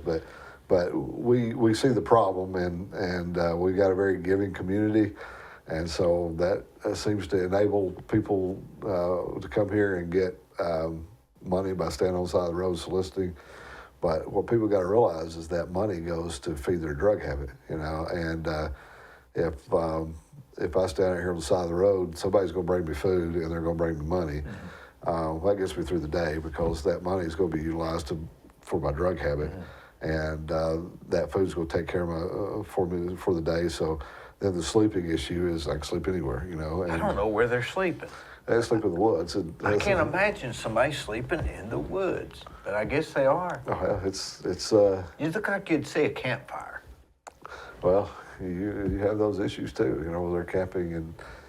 I wonder if they hide the fire somehow. Yeah, I mean they do, but there's such a small fire that it's such an isolated area. But a lot of them just. A lot of them just sleep back there, and we see them sleep in the woods, and they layer up. They wear a lot of clothing and have tents and sleeping bags and seem pretty comfortable. But their whole thing is just getting fed and getting that. And if it's a free country, why can't they do that? I guess. Well, and that's the challenge that we have is people think we can arrest them or charge them for just being homeless and no crime in that, I guess. No, but the problem is that's why I told we had a conversation about this. I said unfortunately we have a lot more people. The majority of our crimes and our serious crimes are being committed by people that live here that have houses. Yeah, the homeless aren't necessarily bother anybody. Yeah, their problem is they get aggressive and with people on begging for money, they trespass, they use the bathroom, they do things that draw a lot of attention. It's not good. No, it's not good, and we've worked with our nonprofits and our crisis team. They go out and try to proactively intervene with or interact with individuals to make sure there's any mental health or substance abuse services that they can direct them to before they start causing problems. So that's one of the things we dedicate ourselves to. I'll be the first one to tell you I don't like the fact that law enforcement have to make those adjustments, but we're going to do our part. If other people don't step up and fill in the blanks, it's not going to work. So we can find we know when somebody is mentally ill or having a mental crisis. It's what It don't what take can you we long do? to figure that out. No, does but it? what can you do with them Yeah. after that? Okay. Wow. So we've created an opportunity for our officers to be able to make that determination. We've gave them the training and ability to write out the paperwork they need to write out to get them to a healthcare facility to help fix that issue. But it's when they get to that healthcare facility we can't control that. And normally when they get to that healthcare facility, they're out just as quick as we got them in there. So Yeah, else what, can they we- don't have an obligation to keep them. No, so what else can we do? And That's all you can do. and you take them to jail for criminal trespassing, they're in and out just as quick as you get them booked in. Well, and criminal trespassing, you have to be doing something criminal, I guess. You have Unless to it's be- private property or something. But, You have to be barred from the property initially, but or you Keith's, just something like 25th that. Street, you know, that's. No, they. If I can walk down there, why can't they? Well, You know, if your tax dollars pay for that sidewalk, they got just as much Just right on as- it as you do. that's and right. And that's not my rules. That's just the rule of the land. And so the enforcement part of it becomes difficult. It's really not law enforcement's issue to solve the homeless issue. Our issue is to do the same that we do with every citizen if they're outside the lines of the law, to deal with that and solve that problem. A lot of times just the misconception of, oh, they're breaking the law by being at point A or point B. Well, they may not necessarily be. We get in this discussion a lot of times with the solicitation on the side of the roads. Mm-hmm. Well, you're holding a sign that says, God bless you, and people stop and giving you money. Well, you're not really soliciting the people. Yeah, it doesn't say. And what I told one of our elected officials was, I'll remember that mindset if you're standing on the side of the road holding a sign to vote for me, because you are soliciting. That's right. And so we've got people standing God right bless away. is not soliciting, but vote for me is. Right. And Good so point. but I can tell you that person would not be there if a dozen people don't stop and give them No, they a wouldn't be handout. there. No. They'd move on somewhere else. It's profitable for them to be there, and the deterrents for them not to be there are less. So, And let's face it, in your day-to-day work, that's about that much of an, I mean, you need to be working. I'm sure you got other things to worry about. well, we do, I mean- and we do, but we also understand that businesses get fed up with some of the actions, and we try to solve those issues, but we try to do it collectively. We have this on our radar. We try to deal with it. But yeah, over here is a whole line of things that we also got to deal with, and we got to make sure. But our biggest issue with the homeless is everybody looks to us and goes, solve that. Okay, well, we have very little resources or ability to solve that issue. Arresting people or writing tickets to people is not going to get that individual out of that situation. Now, one of the dynamics we saw here recently is, fentanyl with open borders and all that. Fentanyl is so available now that the prices are so low. They're $3 or $5 a pill. And so it's not hard for people to come up with that money to get fentanyl. And it's so readily So available. it's so cheap. Yeah, because it's so It's not like cocaine's so expensive only right. rich can afford it. It's Right. cheap. Yeah, and it's flowing over the borders. What does it and, do to you, fentanyl? It slows your respiration down, and it slows you, and it puts you in a state of where it brings all your systems down and impairs you to the point where you don't function. Sounds like melatonin. Yeah, I take that at night to go to sleep. Well, it's a lot stronger than melatonin, Okay. but it's it Why slows would you want to do that? I mean, It gives you this euphoric high that people look for. I don't know, but the problem is it slows your respiration down so much that you eventually could stop breathing. Does it taking the place of meth? No. Or is meth still there? No, you had meth. The meth got a lot of attention, so you get a lot of federal prosecution, a lot of high fines, a lot of jail time with that, a lot of restrictions on the manufacturing of it and stuff. So people started turning to prescription pills and prescription medication, started abusing prescription medications. They started cracking down on that, but people still had that opioid addiction, so they started going to heroin and things like that. But fentanyl was one of those drugs that that started to come around to take the place of heroin and meth? prescription. Yeah, well, meth just went away because of that dependency on opioids and it wasn't profitable. So, but now that the borders are back open and stuff, we're seeing meth come in. So you see crystal meth, which it's manufactured in a sophisticated lab somewhere in Mexico or somewhere like that, and it comes across the border in abundancy. So we're starting to see it make a comeback, but it's cheap.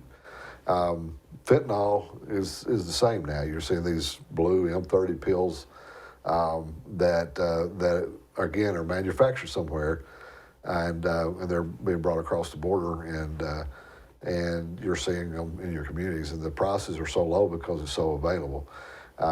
But one of the things through our enforcement, we've seen the pill prices being driven up in our area because the enforcement, we're seizing a lot of pills, and so the prices are being driven up. So that helps your homeless because they push out of this area and go to other areas where it's cheaper, more available, and less risk. So maybe we ought to make it available, but real expensive.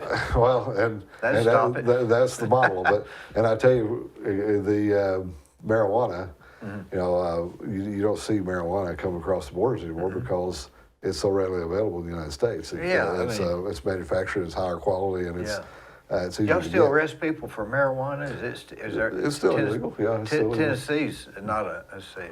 Yeah, it's not legal in Tennessee. We arrest people and we charge them. It's the tough part is distinguishing between CBD and marijuana, hemp and marijuana, because somebody can claim that it's hemp and THC levels. So you have to have a certain amount to get tested. It's a whole issue, but the fentanyl is probably the issue that we see. But meth has started making a comeback, so people will use meth, and then they'll use fentanyl to come down off the meth, and then they'll use meth to get off for the fentanyl. But the risk of fentanyl is big. I mean, that's people die from that very easily, and I worked a lot of deaths when I was in CID before fentanyl was that available for people overdosing on it, and but you see that very exclusively in our homeless population, and I don't think people realize that if you're stopping and giving them $20, that $20 is going toward a fentanyl pill that could kill them. So you're risking that individual's life by stopping and giving them a handout and giving them money. I bet people haven't really thought of it in that way, but I guess that's true. It is true, and I know that I got a servant's heart, and I want to give them this and all that. Well, they can find food sources on every corner. Yeah. There's places that will clothe them, places that feed them on a regular basis, and so that money that you're giving them, they don't use it to get off the streets. They use it to fuel a drug habit, and we've seen them overdose and die within a stone's throw away from places that feed them. Somebody gave them the money. Yeah, at the section. But it's also places that feed them, that provide them food. They'll be a stone throw away from that place because they got their food and they got their drugs. They used the money to get the drugs, and they're dying within just off the wood line back there. So this is the trend that we're seeing with homeless, but our crime suppression team and our drug task force and those guys have really focused on seizing and finding fentanyl. That it has driven the prices up, and that's a phenomenon that we've seen where those prices get driven up. It affects your homeless population because they'll push out to go somewhere that it's where it's less money. They can. What do y'all do when you seize them? Who you have to call somebody and give them to them, I guess. No, we or you just destroy them, or how's that work? No, we package them and we hold them for evidence. I mean, if we seize them, we hold them for evidence. So it's not like you got to ship them to this place in Tennessee, or no, you've got to get them identified. You got to test the TBI lab to make sure that it's fentanyl for legal purposes. But now you're I guess you couldn't ship them. Then you'd be mailing them. yeah, we're housing them. We'll hold them, but they'll be in certain packaging and clearly identify that they're a fentanyl hazard, and we store them, and then at some point when everything is resolved, we'll get an order from the DA's office and destroy them. Oh, so you'd still go somebody. Yeah, we got a drug vault Yeah. that holds all that contraband, and at some point we go through a legal process to get that destroyed and get it Spring destroyed. cleaning or something. Yeah. So it's done so often. It just depends on the vault. And we saw it with meth. We saw the challenges with meth. You found shake labs on the side of the road. Yeah. And shaking bottles. Or yeah, something. the cleanup was Yeah. expensive for the taxpayers, and we thought we were going to go broke one year because we just kept finding these things, and it was a big ordeal that we had to go through. So, but now we transitioned to this, Yeah. and so then you just sit here and think, well, I don't even want to see what's next. But meth is crystal meth and fentanyl. Fentanyl more prevalent, but crystal meth is still an issue that we're seeing. We're just seeing it balanced with that, and it's cheap too. Meth's coming in, it's cheap too. So there's no disputing that. What do you do on Sunday nights? Well, I come here and talk to you. So, Is it Sunday nights your TV night or your? well, the weekends you try to do your family time, and like this time of year be football and time with your family, because my daughter will be getting wound down to get all her stuff ready for start of school and going back to school tomorrow, and my wife is a nurse, so she has a different work schedule all the time. So if she's not working, then we're spending time together, and we're doing stuff at the pool or in the yard or something. But at night, Sunday night, it's usually resting up for what the week holds. So, and hopefully you don't get called Right. But that doesn't usually happen. So. So Sunday nights is pretty quiet in Cleveland. You don't like it 10 calls where you got to deal with something. No, usually not. It's probably pretty standard that I get called about something or by somebody about something pretty much every day. But I don't necessarily count it unless I have to kind of go out of my way to get something taken care of. A text message or an email or a quick phone call, I don't count that. But that's pretty standard every day for something to come up that involves some discussion, and but doesn't require me to have to leave or spend a lot of time on it. So Sunday nights are usually pretty good. But I say it's our time of the barrel. Every once in a while, we'll have a period of time where we just have these unusual occurrences, and the last couple of weeks, we've everything from the poor fellow that got buried in the trench. We went out there with our fire department and was there for a support resource for them.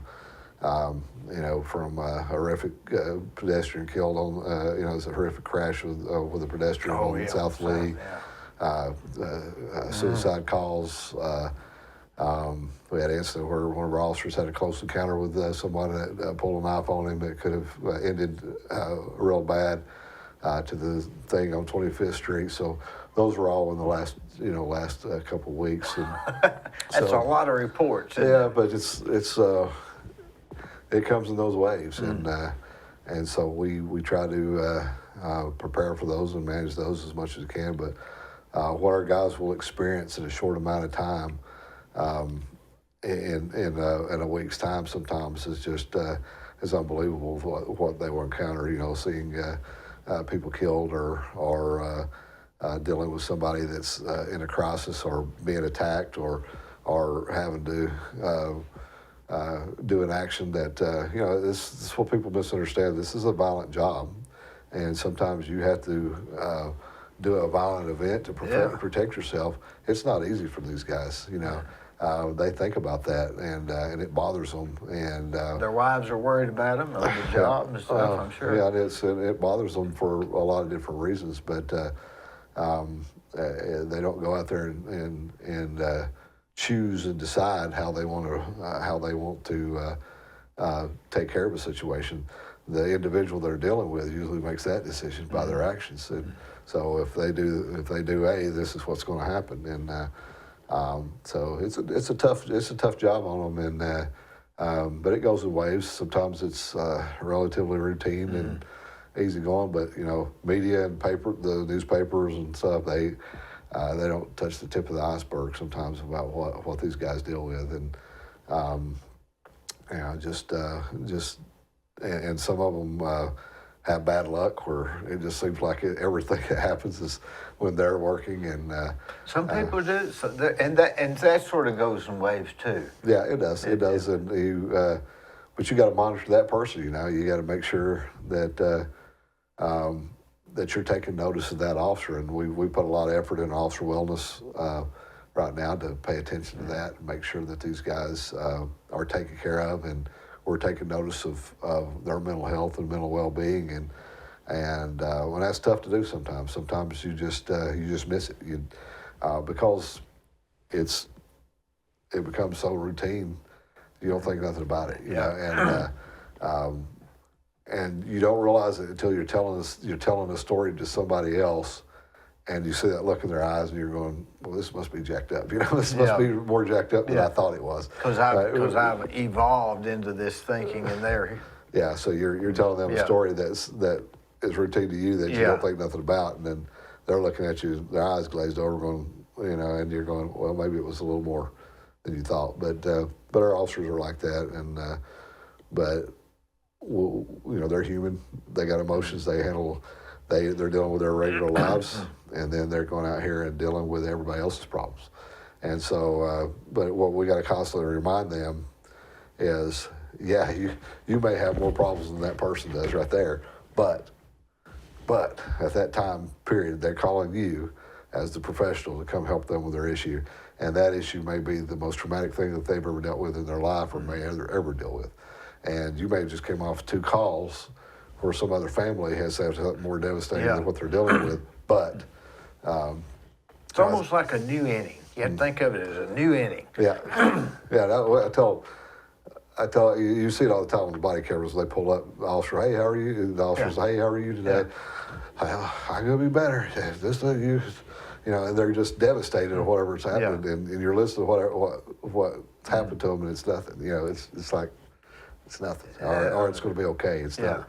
It's not the end of the world, and but you can't tell that person that. That person's not wanting to hear that from you. That person's wanting to hear solutions from you, and for the officers, it's like they could be going through just something just as significant or similar, but now I'm out here having to deal with your situation. Sometimes you can get those 2 people together in those things, and they'll start a war. Yeah. Yeah, it's just like any road rage situation, I guess. Yeah, and I tell we're emotional people, so we respond to people emotionally. So if I pull up and this person's yelling at me, then I have a tendency to yell back. Sure. But you're going, hey, you got to remind them, hey, listen, they're yelling at you, but whatever they're yelling at you for, probably has nothing to do with you. So give them that opportunity. Give them calm down. Let them vent just a minute. Give them that opportunity to calm down, and then and then try to see if you can resolve it, because whatever their issue is probably has nothing to do with you. And it's challenging. We got a young department, young men and women that probably 50% of our department's 5 years or less. So that's a new challenge for us as well. Yeah. So they're young men and women that do a tough job, and they're going to make mistakes. And we try to help them through their mistakes. And the reason they're making mistakes is because this job's ever changing. The expectations are so high. It's set up for failure a lot of times, where No matter what you do or how you do it, somebody's going to critique you and tell you that you didn't handle it well, and that's fine. You can't worry about that. You gotta do what you think's right, make the best decision with what information you had at the time, and move on from it. But don't get discouraged from what you hear from people that were not there or that have never dealt with a situation like this. And so that's what we reiterate to them all the time. Just, hey, listen, get off social media, quit reading stuff, and focus on going to the next call. So. If I was a policeman, I wouldn't even have a social media account. Yeah. Because I'd read it and get depressed. yeah. That's what I don't have a Facebook. I don't have any social media. See, a lot of people have worked on a car or built a house or done their accounting or something like that, but not citizens have not stopped somebody from speeding with an out-of-town tag, and they don't know who they're at. Yeah. Yeah. So until you've done that, I guess you can't criticize a guy that's doing it. Well, I don't think you should. I think there's some compromise there to sit down and have a discussion if you don't like what they're doing. And if you my thing is you want to sit down and have a discussion about what you didn't like. If we don't agree on it after the discussion, then you're free to feel how you want to feel. I understand that, but at least give us that opportunity. But you work with the public, you work with people. If somebody asks, are you a good contractor? Are you a good builder? Well, my experience, yeah, he did a good job. I would highly recommend him. I think he's a solid person, knows what he's doing. But if you don't meet that person's expectations, it don't matter. It don't matter, and that's. But most of the time, people we're dealing with don't want us there. Didn't call us to be there. We're there dealing with the situation, and so for us to do it perfect where everybody's happy and satisfied, usually doesn't happen that way. Somebody's usually not happy with the outcome, and so you get very few situations where everybody goes, that sounded very good. They're not going to mention that. Yeah, it's like, I went to jail and I have some fines to pay, but hey, it turned out the best. Yeah. But yeah, we've got a good group though. That's the main thing. These guys do good work every day, and just seeing how they react to people is it's such a different culture than it was even when I started. It was just such a different culture. There's things I don't like about that. There's things that I do like about it. The body cameras are great. Those you talk about just filtering through the BS of people making up stuff or saying your officer said something they didn't say. That cuts down on that exponentially, and it resolves a lot of issues very quickly. So for the benefit of it is far outweighs the inconvenience of knowing that you're being recorded the whole time you're interacting with somebody. You could get 3 people, tell a lie, and send you to prison. Yeah, you could. Isn't that horrible? You could. 3 people. And maybe 2. You could. Maybe 1. It depends on what. Depending on what it was. Or the circumstances it was. Depending on what city or state you're in, it could. That's very horrible, well be. isn't it? So, yeah, your words, your word doesn't mean anything, and anymore. People's words don't mean anything. And people see stuff so different. That's the bizarre thing. Yeah. Like I said, I was a detective for many, many years, and when you interview witnesses, witnesses don't want to lie to you. Generally, they don't want to lie to you, but we have this strange phenomenon where we feel like we got to fill in the blanks. So whether or not we saw something or not, we got to fill in that blank of point A to point B. He pulled up in that car and he did this and did that, and they left in that car. So you actually seen him get out of that car? Well, no, I didn't see him get out of that car. But I assume he got out of the car. That car was there. The car left. I assume he got out of it. He got, And after a while, they did see him. That they're a false memory, and I guess I'm guilty too. Yeah, I mean, everybody they want to help. They want to be helpful, and they want to help you resolve the situation. But they don't, your mind has to fill in the blanks, and so well, I'm assuming this happened, and I'm going to fill in the blanks because I've got to make sure they believe me because I'm trying to tell them the truth. So I've got to fill in the blanks and make sure I don't leave anything open. So, but yeah, I think we really that being able to adapt. Yeah, is tough. Dealing with people. I mean, they are all unique and some mean well and some don't. So.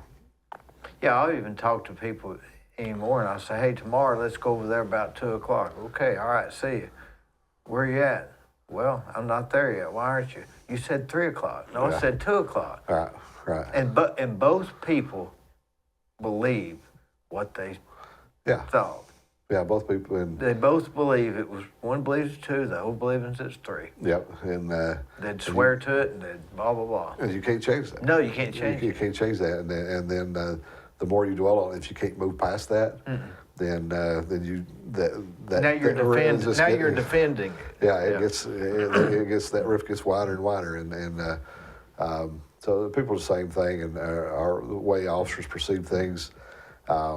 That's the downside to body cameras because how they perceive the event, the camera's capturing everything, but it doesn't mean they saw it. Well, it's like me and you watching a movie and getting a different view of the movie. Yeah. We watched the same movie. Or you didn't notice somebody said something, or a key part. Or the arm was in the way or something. Yeah, if I'm standing in this room and I'm looking over here, I'm capturing the whole room on video, but it's not capturing what the officer's seeing. Something may be going over here that he did not see. Maybe he wasn't looking right there. Maybe he was looking, that's true. You're not getting the officer's peripheral vision, you're getting the camera's peripheral. Yeah. I hadn't thought about that. And it's usually 180. It's usually a 180-degree span, and the officer may not be catching something. And he's really focused in on something else, maybe. Right. Who knows? He should have saw that. The camera picked it up, so he saw that happen. The key to all of that is hire good people and pay them enough to stay. Yeah, pay them enough to stay. We attract good people, and the benefits, or city benefits, are really, really good. It's that making sure that we compensate them correctly during that time where they can actually make a living and live and function. One of the things we got to be careful of is the cost of living in Bradley County and Cleveland's gone up so much. If you want to attract a good officer with a lot of integrity and good morals, those are young men and women that want to have families, and so it goes together. It goes together. So they're trying to have families and trying to set up life and provide for their families. If they can't afford to do it, it doesn't matter if they want to do it or not. It's so. So who you gonna get? Yeah, I mean, and that's it. Who you gonna get? And that's what we try to stress is this young family or this young man or woman that wants to come here and work. It don't matter if they want to come here and work or not. If they can't afford to, then they're not going to come here. And we've seen that balance right now. We've seen that teeter in both ways, and so our people with some longevity are in good shape. It's that front end, that 1 to 5 year range that becomes particularly hard to attract those people. But then your 5 to 10 year, 10 to 15 year people feel like you're not taking care of them because you're so focused on this group. So that's whole nother levels of issues. You got to find that balance of taking care of everybody.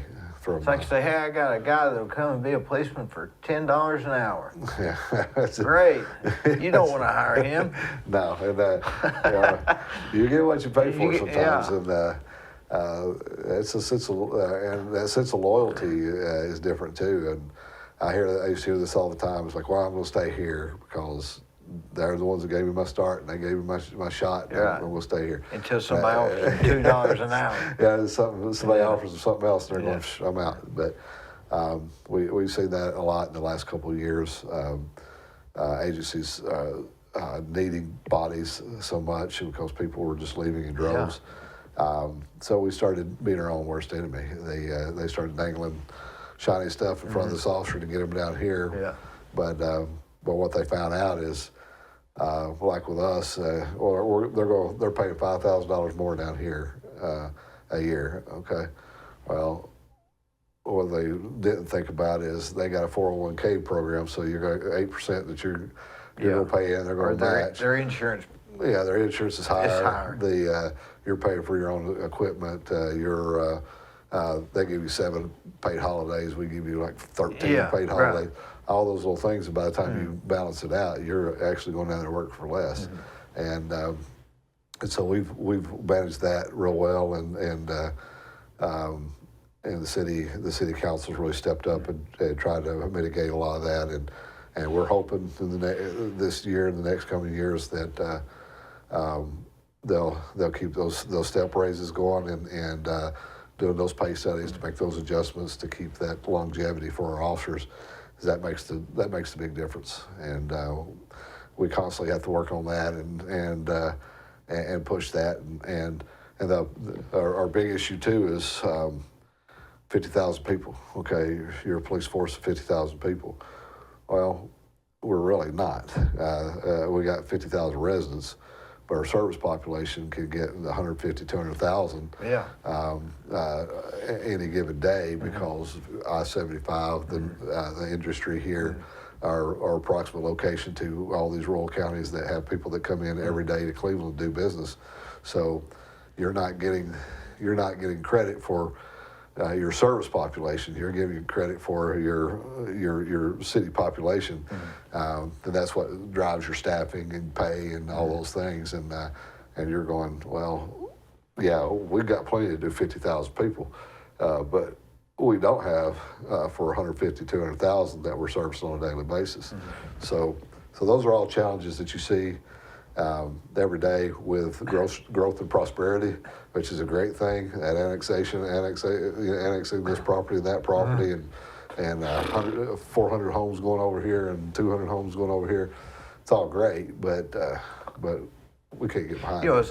A new annexed subdivision of 400 houses might need the equivalent of a half an officer. Yeah, they might. Or a quarter of an officer or something. They might, like that. and I mean we have officers assigned exclusively to the government housing. He works government housing, and so he's just servicing those populations. Our SROs, we got 2 at Cleveland High School, just 2,000 people that are assigned to work, just for their protection. So it's hard. It's hard to break that down and go, we've got this many officers to work this many people, when we don't know exactly a good number of who comes into the city every day and demands those services. We got a small ideal, but putting a pen and paper and going, hey, listen, I know we got 50,000 people, but the county as a whole has got 110,000 or whatever it is. But you also got all these people from North Georgia, Meigs County, McMinn County, Polk County, even Hamilton County coming in to Cleveland and doing business on a daily basis. You've got a significant size university here that brings in people. Sure. You've got a community college that brings in people that are not from here. You got an International Church of God headquarters here that brings people in on a daily basis for business. So Alan Jones and his organization brings people in for every day, every day. And so those are things that get overlooked. And then I-75, just the number of people traveling I-75 on a daily basis that drop it off the interstate to do business. 79,000 that might stop. Something like that. Yeah. So those are the challenges of the growing and prospering area that we have. And but I think I think the city and has really stepped up and done a good job of trying to mitigate some of that, and we just got to keep working on it, keep plugging on it, and that comes from our community too. Making sure our community tells us what they want and what they expect from law enforcement officers. We see that all the time. Is well, we want to know what you expect from us as well. You know, what are your priorities? What are things? Because we're part of the solution. We're not an enforcement agency. We're part of the community. We're part of some solutions to issues that you have, that you're seeing. We rely on our community to tell us the problems and tell us things that they're seeing that we may not have an idea about. We encourage that conversation. That's one of the things where one of the first groups, the first units that developed when I became chief was Community Relations Unit, and that was to interact with the police department or with the community and the nonprofits, the organizations, the businesses, to build that relationship and understand that, hey, we work for you guys.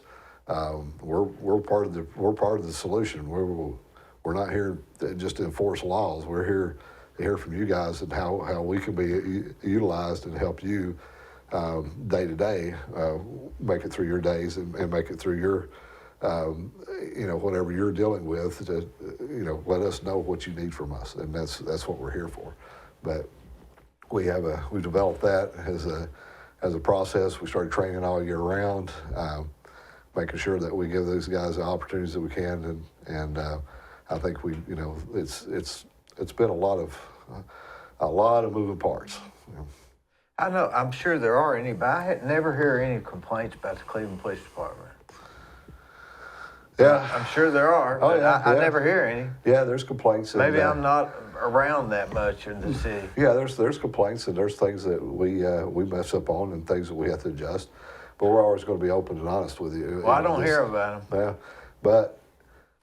but I could tell you formally, as far as what we deal with on an annual basis, formal complaints of misconduct or policy violations, things like that are very minimal. And we actually generate, as administration, more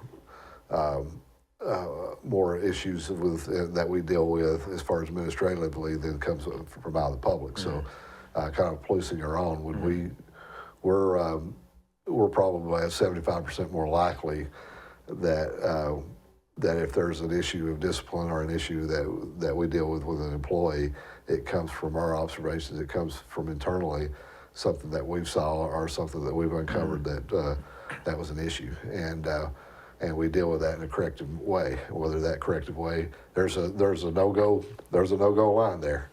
At some point, there's a line where it's like, hey, well, listen, we cannot use you anymore.